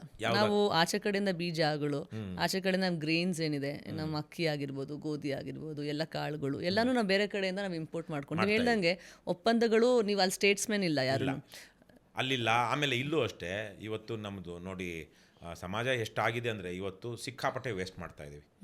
ಇದು ಈ ಥರದನ್ನು ಇವತ್ತು ಇಂಡಿಯಾದಲ್ಲಿ ನಾನು ನಿನ್ನೆ ತಾನೇ ನೋಡ್ತಾ ಇದ್ದೆ. ಕರ್ನಾಟಕದಲ್ಲೇ ನಾವು ನೈಜೀರಿಯಾಯಿಂದ ಅಥವಾ 2-3 ದೇಶಗಳಿಂದ ತೊಗರಿ ಬೆಳೆ ತರಿಸ್ಕೊಳ್ತೀವಿ. ಹೌದು, ನನಗೆ ಅದು ಆಶ್ಚರ್ಯ ಅನ್ನಿಸ್ತು. ಯಾಕಂದರೆ ನಮ್ಮ ನಮ್ಮ ದೇಶದಲ್ಲಿ ಎಷ್ಟೆಲ್ಲ ಬೆಳೀತಾರಪ್ಪ ತೊಗರಿ ಬೆಳೆ ಅಂತ. ಆದರೆ ಏನಾಗ್ತಾ ಇದೆ? ವೇಸ್ಟ್ ಆಗ್ತಾ ಇದೆ. ಬೇರೆ ಬೇರೆ ರೀತಿಯಲ್ಲಿ ನಾವು ಅದನ್ನು ಇವತ್ತು ದೊಡ್ಡ ದೊಡ್ಡ ಐಷಾರಾಮಿ ಮದುವೆ ಮಾಡೋದು, ವೇಸ್ಟ್ ಮಾಡೋದೇ ಒಂದು ಸ್ಟೇಟಸ್ ಸಿಂಬಲ್. ಇವತ್ತು ನನಗೆ ತಟ್ಟೆನಲ್ಲಿ ಒಂದು ಅಗಳು ಬಿಟ್ಟರೆ ನನಗೆ ಕಷ್ಟ. ಒಂದಗಳು ನನಗೆ ಅಗತ್ಯ ಇರಲಿ ಇಲ್ಲದೆ ಇರಲಿ, ತಟ್ಟೆಯಲ್ಲಿ ಏನು ಬಿಡಬಾರ್ದು ಅಂತ ನನ್ನದು. ಆದರೆ ತಟ್ಟೆನಲ್ಲಿ ಬಿಡದೇ ಇದ್ದರೆ ನಮ್ಗೆ ಅವಮಾನ. ಈ ಥರದ ಜನ ವೇಸ್ಟ್ ಮಾಡೋದು ನಮ್ಮ ಆಜನ್ಮ ಸಿದ್ಧ ಹಕ್ಕು, ಬರ್ತ್ ರೈಟ್ ಅನ್ನೋ ಥರದ ಭಾವನೆಗಳು ಬಂದ್ಬಿಟ್ಟಿದೆ. ಯಾರು ಬಚಾವ್ ಮಾಡ್ತಾರೆ ಅಂತ ನಮ್ಮ ಈ ಒಂದು ಬಚಾವು ಪ್ರಕೃತಿ ಪಾಠ ಕಲಿಸುತ್ತೆ. ಪಾಠ ಕಲಿಸಿದ ಮೇಲೆ ಯಾರು ಪಾಠ ಕಲಿಬೇಕು? ಪಾಠ ಕಲಿಸ್ತಾ ಇದೆ, ಯಾರು ಪಾಠ ಕಲಿಬೇಕು? ಗಾಂಧಿ ಪಾಠ ಕಲಿಬೇಕು. ಅದಷ್ಟೇ ನನಗೆ. ಯಾಕಂದರೆ ನಾನು ಬಹಳ ಯೋಚನೆ ಮಾಡಿದ್ದೀನಿ. ಗಾಂಧಿ ಯಾಕೆ ಉದಾಹರಣೆ ಅಂದರೆ ಸರಳವಾಗಿ ಬದುಕೋದಕ್ಕೆ, ಅಹಿಂಸೆ, ಶಾಂತಿ ಅನ್ನೋದ್ರ ಜೊತೆಗೇನೆ ಗಾಂಧಿ ಏನು ಹೇಳಿದ್ರು, ಭಾಳ ಅದ್ಭುತವಾದ ಮಾತು ಗಾಂಧಿ ಹೇಳಿದ್ದು. ಈ ಪ್ರಕೃತಿ earth can fulfil all your needs but not your greed. ಈ ಭೂಮಿ ಮನುಷ್ಯರ ಎಲ್ಲ ಅಗತ್ಯಗಳನ್ನು ಈಡೇರಿಸಬಲ್ಲದು, ಅದು ದುರಾಸೆಯನ್ನಲ್ಲ ಅಂತ. ಸೊ ಹಾಗಾಗಿ ನಾವು ದುರಾಸೆ ಇಟ್ಕೊಳ್ದಿರ, ಈಗ ನೋಡಿ ನಾವು ನೆನ್ನೆ ತಾನೇ ಯಾರ ಜೊತೆ ಮಾತಾಡ್ತಿದ್ದೆ, ನಮ್ಮ ನೆಂಟರ ಜೊತೆಗೆ. ಯುಗಾದಿ ಹಬ್ಬ ಬಂತು ಅಂದರೆ ಮಕ್ಕಳೆಲ್ಲ ಹೊಸ ಬಟ್ಟೆ ಹಾಕ್ಕೊಂಡು ಊರೆಲ್ಲ ಮೆರವಣಿಗೆ ಬರೋರು, ಒಂಥರ ಖುಷಿಯಾಗಿ ಅಲ್ಲೆಲ್ಲ ತೋರಿಸ್ಕೊಂಡ್ರು. ಇವಾಗ ಯುಗಾದಿ ಹಬ್ಬದ ದಿವಸ ಬಟ್ಟೆನಾ, ಹೊಸ ಬಟ್ಟೆನಾ, ಸುಮ್ಮನೆ ತರಿಸ್ಬೇಕು ಅಂತ ಏನೋ ಸಾಂಪ್ರದಾಯಿಕ ಕಲ್ಚರ್ಗೆ ಅದು ಇದ್ರೆ ಏನಂತಾರೆ, ಅದಕ್ಕೆ ಟ್ರೆಡಿಷನ್ಗೆ ಹಾಕ್ತಾರೆ. ಆದರೆ ಆ ಜೋಶ್ ಇದೆಯಾ, ಆ ಖುಷಿ ಇದೆಯಾ? 20 ಬಟ್ಟೆ 30 ಬಟ್ಟೆ ಇರೋವಂಥವ್ರು ಬಡವ್ರು ಇವತ್ತು 50, 100 ಈ ಥರಕ್ಕೆ. ಅದು ಆದರೆ ಒಂದು ಬಟ್ಟೆ ಮೇಲೆ ಎಷ್ಟು ಒತ್ತಡ ಬೀಳ್ತಾ ಇದೆ. ಹೊಸ ಬಟ್ಟೆ ನಮ್ಗೆ ಅಗತ್ಯ ಇಲ್ಲದ್ರು ತಗೊಳ್ಳೋದ್ರಿಂದ ಇದನ್ನು ಯಾರು ಯೋಚನೆ ಮಾಡ್ತಾ ಇಲ್ಲ. ಯಾವುದೇ ಒಂದು ವಸ್ತು ತಗೊಳ್ಳಿ, ನಮಗೆ ಅಗತ್ಯ ಇದೆಯಾ? ಕಾರು ಸ್ಟೇಟಸ್ಗೆ ತೊಗೊಳ್ತೀವ, ಒಂದು ಸರಿ ಅಗತ್ಯ ಇದೆ, ಮತ್ತು ಒಳ್ಳೆ ಕಾರ್ಯ ತೊಗೊಂಡಿದ್ರೆ 2-3 ಕಾರ್ ಆಗಬೇಕು, 2-3 ಬೈಕ್ಗಳು ಹಾಕ್ಬೇಕು. ನಿಮಗೆ ಕಷ್ಟಪಟ್ಟು ಸಂಪಾದನೆ ಮಾಡಿರ್ತಾರೆ, ಖುಷಿಗ, ಜೋಶ್ಗ, ಮಜಾ ಮಾಡಕ್ಕ ಸ್ವಲ್ಪ ಜಾಸ್ತಿ ಏನು ಮಜಾ. ಇನ್ನೊಂದು ಕಾರ್ ಇದೆಯಲ್ವಾ, ಅವ್ರ ಹತ್ರ 100 ಬಟ್ಟೆ ಇದೆಯಲ್ಲ, ಅವ್ರ ಹತ್ರ ಇರೋ ಬಟ್ಟೆ ನಿಮಗೆ ಆಗಬೇಕು ಅಲ್ಲ. ಅವ್ರ ಹತ್ರ ಬಟ್ಟೆ ಅದೇನೋ ಇನ್ನೊಂದು ಬೇರೆ ಹೇಳ್ತಾರೆ. ಕನ್ನಡದಲ್ಲಿ ಇನ್ನೊಂದು ಗಾದೆ ಇದೆ, ನವಿಲು ಕುಣಿತು ಅಂತ ಕೆಂಬುತ ಪುಕ್ಕ ಕೆರ್ಕೊಳ್ತು. ಇನ್ನೊಬ್ರು ನೋಡಿ ಅಂದರೆ ಇನ್ನೊಬ್ಬರ ಜೊತೆ ಕಂಪ್ಯಾರಿಸನ್ ಮಾಡಿ ನಿಮ್ಮ ವ್ಯಕ್ತಿತ್ವ ಬೆಳೆಯುತ್ತಾ? ಮದುವೆಗಳು ಹಾಗೆ ಮಾಡ್ತಿರೋದು ಇವತ್ತು. ಫಂಕ್ಷನ್ಗಳು ಅಂದರೆ ಅದೇ ನೋಡಿ, ಕುವೆಂಪು ಅವರು ಮಂತ್ರಮಾಂಗಲ್ಯ ಅಂತ ಮಾಡಿದಾಗ ಅವ್ರ ಮಗನ ಮೊದಲು ತೇಜಸ್ವಿ ಅವ್ರದ್ದು ಮೊದಲನೇ ಮದುವೆ, ಆವತ್ತಿಗೆ 250 ಜನಕ್ಕೆ ಅಂತೇಳಿ ಅವ್ರು ಬರೀ ಲೆಟ್ರೇ ಕಳಿಸಿ ದಯವಿಟ್ಟು ನೀವು ಅಲ್ಲಿಂದ ಆಶೀರ್ವಾದ ಮಾಡಿ ಅಂತೇಳಿ ಭಾಳ ಸರಳವಾಗಿ ಮಾಡಿದ್ರು. ಅವ್ರ ಮಗಳ ಮದುವೆಗೆ ಸ್ವಲ್ಪ ಜಾಸ್ತಿ ಜನ ಸೇರಿಬಿಟ್ಟಂತೆ. ಅದಕ್ಕೆ ಅಪ್ಪ ನನ್ನ ತಂಗಿ ಮದುವೆಗೆ ಜಾಸ್ತಿ ಜನ ಕರೆದುಬಿಟ್ಟಿದ್ದಾರೆ ಅಂತೇಳಿ ತೇಜಸ್ವಿ ಪ್ರತಿಭಟನೆ ಮಾಡೋದಕ್ಕೆ ಆಚೆ ಹೋಗ್ತಿದ್ರಂತೆ, ಮದುವೆ ಊಟ ಮಾಡಲಿಲ್ವಂತೆ. ಸೊ ಎಂಥ ಆದರ್ಶಗಳು, ಎಂತೆಂಥ ಅಪ್ಪನ ವಿರುದ್ಧ ಮಕ್ಕಳ ವಿರುದ್ಧ ಅಪ್ಪನ ವಿರುದ್ಧ ಮಕ್ಕಳು. ರಾಜ್ಕುಮಾರ್ದು ಎಷ್ಟೋ ಸಿನಿಮಾಗಳಿದೆ, ಅಪ್ಪ ಪೊಲೀಸ್ ಆಫೀಸರು, ಅಪ್ಪ ಜಡ್ಜು. ತೆಲುಗಲ್ಲಿ ಒಂದು ಸಿನಿಮಾ ಇದೆ ಜಸ್ಟಿಸ್ ಚೌಧರಿ ಅಂತ. ಮಗ ತಪ್ಪು ಮಾಡಿದ್ರು ಅವ್ನು ಮರಣದಂಡನೆ ಕೊಡೋದೇ ಒಂದು ದೊಡ್ಡ ಧ್ಯೇಯ, ಉದ್ದೇಶ, ಆದರ್ಶ. ಈಗ ಅದೇ ಕುವೆಂಪು ಅವರೊಬ್ಬ ಶಿಷ್ಯ ಇದ್ದರು, ಆತ ಎಷ್ಟು ನಿಕೃಷ್ಟವಾಗಿ ನಡ್ಕೊಂಡ್ರು ಅಂದರೆ ಆ ಶಿಷ್ಯನ ಮಗ ಮಾಡಬಾರದ ತಪ್ಪುಗಳನ್ನ ಮಾಡಿ ಮೈಸೂರು ಯೂನಿವರ್ಸಿಟಿ ವಿ ಸಿ ಆದಾಗ ಆ ಮಗನ್ನ ಬದುಕಿಸೋದಕ್ಕೆ ಕುವೆಂಪು ಅವರ ಪಟ್ಟಶಿಷ್ಯರಲ್ಲಿ ಒಬ್ರು ಅವರು ಹೆಸರು ಹೇಳ್ಬಾರ್ದು ನಾವು, ಯಾಕಂದರೆ ಅದು ಏನು ಕೆಟ್ಟ ಉದಾಹರಣೆಗಳಾಗ್ತವೆ ಅಂತೇಳಿ, ತನ್ನ ಮಗ ಮಾಡಿರೋ ತಪ್ಪುಗಳಿಗೆ ಕೇಸ್ಗಳಾಗಿ ವಿಚಾರಣೆ ನಡೀತಿರುವಾಗ 90 ವರ್ಷದ ಮುದುಕಪ್ಪ ಧರಣಿ ಕೂತ್ಕೊಳ್ತಾರೆ, ಉಪವಾಸ ಸತ್ಯಾಗ್ರಹ ಅಂತೇಳಿ. ಒಂದು ಯಾಕೆ ನನ್ನ ಮಗನ್ನ ದಯವಿಟ್ಟು ಏನು ತನಿಖೆ ಮಾಡಿಬಿಡಿ ನನ್ನ ಮಗನ ವಿರುದ್ಧ ಅಂತ. ಈ ಮಗ ಆದವನು ಎಂಥ ಅಯೋಗ್ಯ ಅಂದರೆ, ನಮ್ಮ ಅಪ್ಪನಿಗೆ 80 ವರ್ಷ 90 ವರ್ಷ ಆಗಿದೆ, ಕುವೆಂಪು ಅವ್ರ ಶಿಷ್ಯ ಬೇರೆ ಪಟ್ಟಶಿಷ್ಯ ಬೇರೆ, ಅವರು ವಿ ಸಿ ಆಗಿದ್ದವರು. ಅಪ್ಪ ನನ್ನ ತಪ್ಪುಗಳಿಗೆ ನಾನು ಜವಾಬ್ದಾರಿ ಆಗ್ತೀನಿ, ನೀನು ಬರಬೇಡಪ್ಪ ಇದಕ್ಕೆ, ನೀನು ಯಾಕಪ್ಪ ಉಪವಾಸ ಮಾಡ್ತೀಯ, ನಾನು ತಪ್ಪಾಗಿದ್ದರೆ ನಾನು ಶಿಕ್ಷೆ ಅನುಭವಿಸ್ತೀನಿ, ಸರಿ ಇದೆಯಾ, ನಾನೇನು ಸಾಮಾನ್ಯ ಅಲ್ಲ, ನಾನು ವಿದ್ಯಾವಂತ PhD ಡಾಕ್ಟ್ರು PhD ಮಾಡ್ಕೊಂಡಿರೋ ಸ್ಕಾಲರ್, ನಾನು ವಿ ಸಿ ಆಗಿದ್ದವನು, ನಿನ್ನಂಥ ಒಬ್ಬ 30 ವರ್ಷದ ಮುದುಕಪ್ಪ ನನ್ನ ಪರವಾಗಿ ಹೋರಾಟ ಮಾಡ್ತಾನೆ, ನನಗೆ ಅವಮಾನ ಆಗುತ್ತೆ ಅಂತ ಕನಿಷ್ಠ ಬೇಡವ ಅವನಿಗೆ? ನಾನು ಏಕವಚನದಲ್ಲೇ ಬಳಸ್ತಾ ಇದ್ದೀನಿ ಇವ್ರಿಗೆ. ಅಂದರೆ ನಮ್ಮ ನೈತಿಕ ಮೌಲ್ಯಗಳು ಹೆಂಗೆ ಇಳಿಮುಖವಾದವು ಅನ್ನೋದಕ್ಕೆ ಉದಾಹರಣೆಯಾಗಿ. ಸೊ ಹಾಗಾಗಿ ಇವತ್ತು ಅಂಥ ಆದರ್ಶಗಳಿಂದ ಇಲ್ಲಿ ತನಕ ಅಧಃಪತನ ಆಗೋಗಿದೆಯಲ್ವಾ, ಅದು ನಮ್ಮನ್ನು ಈ ಹೊತ್ತಿಗೆ ಒಳ್ಳೆ ದಾರಿಗೆ ಹೋಗೋದಕ್ಕೆ ಬಿಡ್ತಾ ಇಲ್ಲ. ಆದರೆ ಬಂದಾಗ ನಾವು ಎಲ್ಲಾದರೂ ಒಂದು ಕಡೆ ಮಾದರಿ ಬೇಕಲ್ವ ನಮ್ಗೆ. ಉದಾಹರಣೆ ಗಾಂಧಿಲಿ ಉದಾಹರಣೆ ಇದೆ ಅಂತ ನಾನು ಅಲ್ಲಿಗೆ ತರ್ತಾ ಇದ್ದೀನಿ. ಗಾಂಧಿ ಹೇಗೆ ಸರಳವಾಗಿ ಬದುಕಬೇಕು, ಸಹಜವಾಗಿ ಬದುಕಬೇಕು, ನಿಸರ್ಗ ಇದಕ್ಕೆ ಬದುಕಬೇಕು. ಗಾಂಧಿ ಅವರು ಹಿಂದ್ ಸ್ವರಾಜ್ ನೀವು ಓದಿದಾಗ ಈ ಕಾಯಿಲೆಗಳಿಗೆ ಟ್ರೀಟ್ಮೆಂಟು ಬರ್ತಾ ಇರೋದ್ರಿಂದಾನೇ ಜನ ತಪ್ಪುಗಳು ಮಾಡೋದಕ್ಕೆ ಜಾಸ್ತಿ ಧೈರ್ಯ ಮಾಡ್ತಾ ಇದ್ದಾರೆ. ಈಗ ಮಲ್ಟಿಪಲ್ ಸೆಕ್ಸ್ ಪಾರ್ಟ್ನರ್ಸ್ ಇರೋವಂಥವ್ರಿಗೆ ಏಡ್ಸ್ ಬರುತ್ತೆ ಜಾಸ್ತಿ, ಯಾಕಂದರೆ ಅವ್ರು ಬೇರೆ ಬೇರೆ ಕಾರಣಕ್ಕಾಗಿ ಅದು ಯಾರು ಜಾಸ್ತಿ ಏಡ್ಸ್ ಬಂದಿರೋಂಥ ಜನರಲ್ಲಿ ಯಾರು ಮಲ್ಟಿಪಲ್ ಪಾರ್ಟ್ನರ್ಸ್ ಇರೋವಂಥವ್ರು ಅಲ್ವಾ. ಆ ಏಡ್ಸ್ಗೆ ಚಿಕಿತ್ಸೆ ಬಂದಮೇಲೆ ಅದನ್ನು ಏನು ಮಾಡೋದಕ್ಕೆ ಏನು ತಡೆಯೋಕ್ಕಾಗುತ್ತಾ? ಮುಗೀತು, ಅದು ವಿಷಯನೇ ಔಟ್. ಅದೇ ವಿಷಯನೇ ಅಲ್ಲ. ಮಲ್ಟಿಪಲ್ ಅಂದರೆ 2+1+2 1+ ಅಂದಮೇಲೆ ಮಲ್ಟಿಪಲ್ ಆಯಿತು, ಅದು 100 ಆಗ್ಬೋದು. ಸೊ ಹಾಗಾಗಿ ಮನುಷ್ಯನ ಅಂದರೆ ನಾವು ಸುಮ್ಮನೆ ಉದಾಹರಣೆ ತೊಗೊಂಡೆ ಅಷ್ಟೇ, ಹಾಗಂತೇಳಿ ಏನು ಏಡ್ಸ್ ಚಿಕಿತ್ಸೆ ಬರಬಾರ್ದು ಅಂತಲ್ಲ. ಯಾಕಂದರೆ ಪಾಪ ಏನೋ ಆಗಿ ಮಗುಗೂ ತಾಯಿ ಹೊಟ್ಟೆಲಿರುವಂಥ ಅವನ್ಯಾವುದೋ ಮಾಡಬಾರ್ದು ಹಲ್ಕ ಕೆಲಸ ಮಾಡ್ಕೊಂಡು ರೋಗ ಹಚ್ಕೊಬಂದು ತನ್ನ ಹೆಂಡ್ತಿಗೆ ಹಂಚ್ಬಿಟ್ಟು ಆ ಹೆಂಡ್ತಿಗೂ ಬಂತು ಮಗುಗೂ ಬಂತು ಅಂದಾಗ ಚಿಕಿತ್ಸೆ ಬೇಡವಾ? ಬೇಕು. ಆದರೆ ಮನುಷ್ಯನ ಸಂಯಮವನ್ನು ಇದು ತೆಗಿತಾ ಇದೆ ಅಂತ ಹಿಂದ್ ಸ್ವರಾಜಲ್ಲಿ 1909 1910 ಮಹಾತ್ಮ ಗಾಂಧೀಜಿ ಬರೆದಂಥ ಹಿಂದ್ ಸ್ವರಾಜ್ ಪುಸ್ತಕದಲ್ಲಿ ಇದನ್ನು ಅವ್ರು ಬರೀತಾರೆ. ಸೊ ಹಾಗಾಗಿ ಇವತ್ತು ಇವೆಲ್ಲ ಆಗ್ತಿರೋದ್ರಿಂದ ನಮಗೆಲ್ಲ ಮಾದರಿ ಬೇಕಲ್ವಾ, ಆ ಸಂಯಮದ ಒಂದು ಬದುಕಬೇಕು. ಆ ಸಮಯ ಬಂದಾಗ ಪ್ರಕೃತಿ ಬುದ್ಧಿ ಕಲಿಸಿದಾಗ ನಾವು ಯಾವ ಹಾದಿಯಲ್ಲಿ ಹೋಗ್ಬೇಕು. ನಿನ್ನೆ ತಾನೇ ಒಂದು ಸಣ್ಣದೊಂದು ನೋಟ್ ಬರೆದಿದ್ದೆ, ಮುಂದಿನ ದಿನಗಳಲ್ಲಿ ಹೆಂಗಿರ್ತಾರೆ. ಈಗ ಟೆಕ್ನಾಲಜಿನೂ ಸಿಕ್ಕಾಪಟ್ಟೆ ಇಂಪ್ರೂವ್ ಆಗ್ತಾ ಇದೆ. ಈಗ ನಿಮಗೆ ಹಾರ್ಟೇ ಬೇಕಾಗಲ್ಲ ಒಂದು ದಿವಸ, ಈಗಲೇ ಪೇಸ್ ಮೇಕರ್ ಬಂದ್ಬಿಟ್ಟಿದೆ. ಹಾರ್ಟಿಗೆ ಒಂದು ಇನ್ಸ್ಟ್ರೂಮೆಂಟೇ ಬರ್ಬೋದು, ಮೆದುಳೊಂದು ಬಿಟ್ಟು ಮಿಕ್ಕಿದ ಎಲ್ಲ ಕೈಗೂ ಏನೋ ಅಂತಾರೆ ಕೈನೆಟಿಕ್ಸ್ ಏನೋ ಅಂತಾರೆ, ಬೇರೆ ಬೇರೆ ಥರದ್ದು. ಕಾಲು ಹೋದ್ರೆ ಲಿಮ್ಸ್ ಹೋದ್ರೆ ಆರ್ಟಿಫಿಷಿಯಲ್ ಲಿಮ್ಸ್ ಬಂದಿದೆ, ಆರ್ಟಿಫಿಷಿಯಲ್ ಹ್ಯಾಂಡ್ಸ್ ಬಂದಿದೆ. ಸೊ ಹಾರ್ಟು ಈಗ ಏನು ಹಂದಿ ಲಿವರ್ನ ಟ್ರಾನ್ಸ್ಪ್ಲಾಂಟ್ ಮಾಡೋದಕ್ಕೆ ಎಲ್ಲ ಪ್ರಯತ್ನಗಳು ನಡೀತಾ ಇದೆ. ಸಕ್ಸಸ್ ಯಾವತ್ತೋ ಒಂದು ದಿವಸ ಆಗುತ್ತೆ. ಲಾಂಜೆವಿಟಿ ಇವಾಗ ದೊಡ್ಡ ಇಶ್ಯೂ, ಅಂದರೆ ಯಾರಿಗೆ? ಬಿಲಿಯನಿಯರ್ಸ್ಗೆ.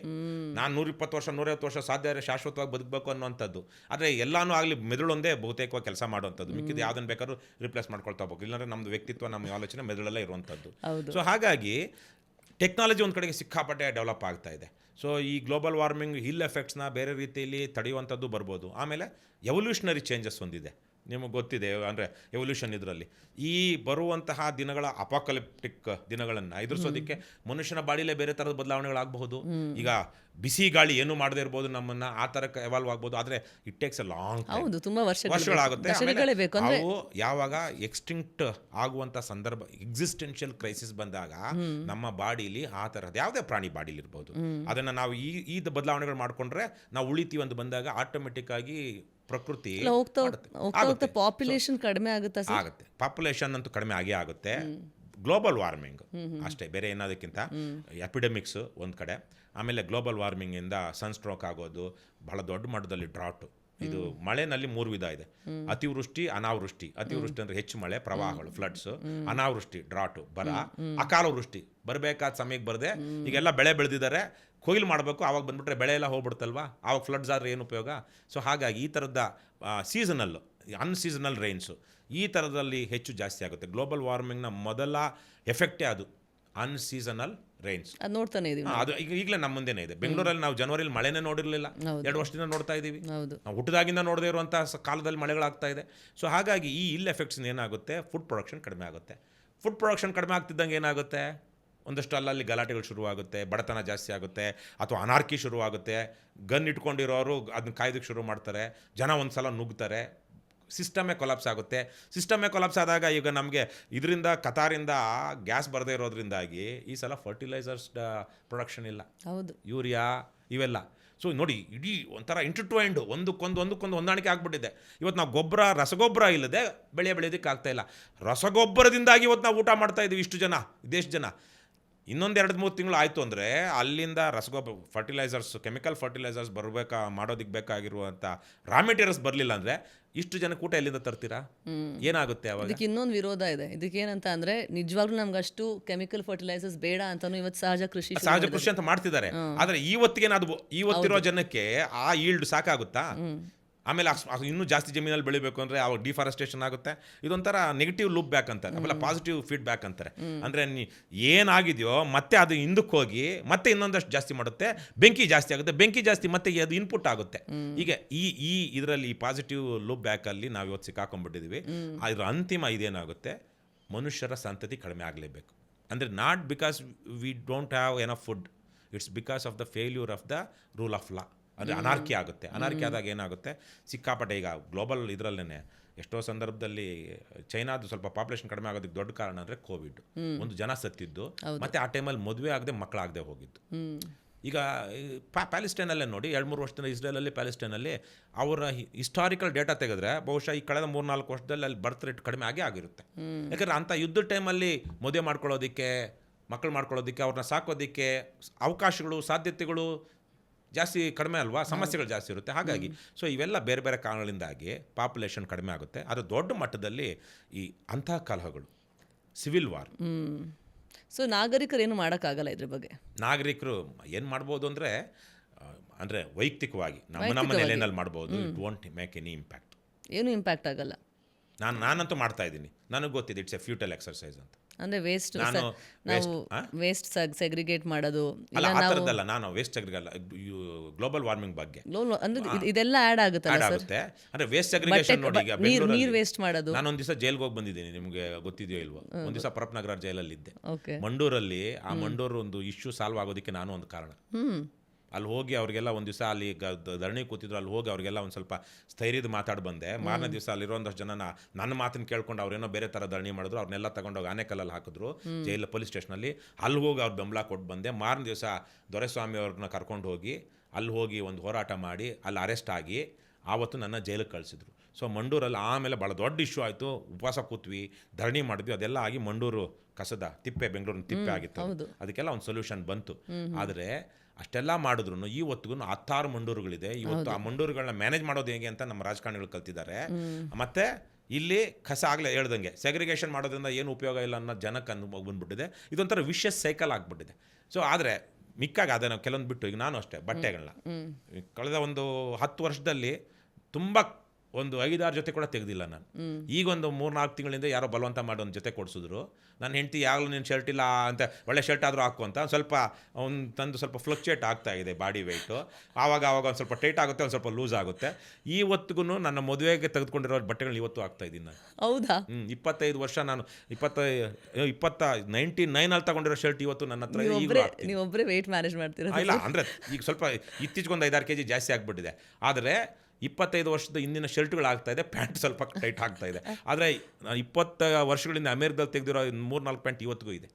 ಸೊ ನನಗೆ ಬೇಕಾಗಿಲ್ಲ ಅಂತೇಳಿ ತುಂಬ ಸಿಂಪಲ್ ಆಗಿ ಲೈಫ್ ಲೀಡ್ ಮಾಡೋಕ್ಕೆ ನಾನು ಟ್ರೈ ಮಾಡ್ತಾ ಇದ್ದೀನಿ. ಅಂದರೆ ನಾನು ವೆಜಿಟೇರಿಯನ್ ಫ್ಯಾಮಿಲಿಯಿಂದ ಬಂದವನಲ್ಲ, ನಮ್ಮ ಮನೆಯಲ್ಲಿ ನಾನು ವೆಜಿಟೇರಿಯನ್ ಹಿನ್ನೆಲೆಯಿಂದ ಬಂದಿದ್ದು.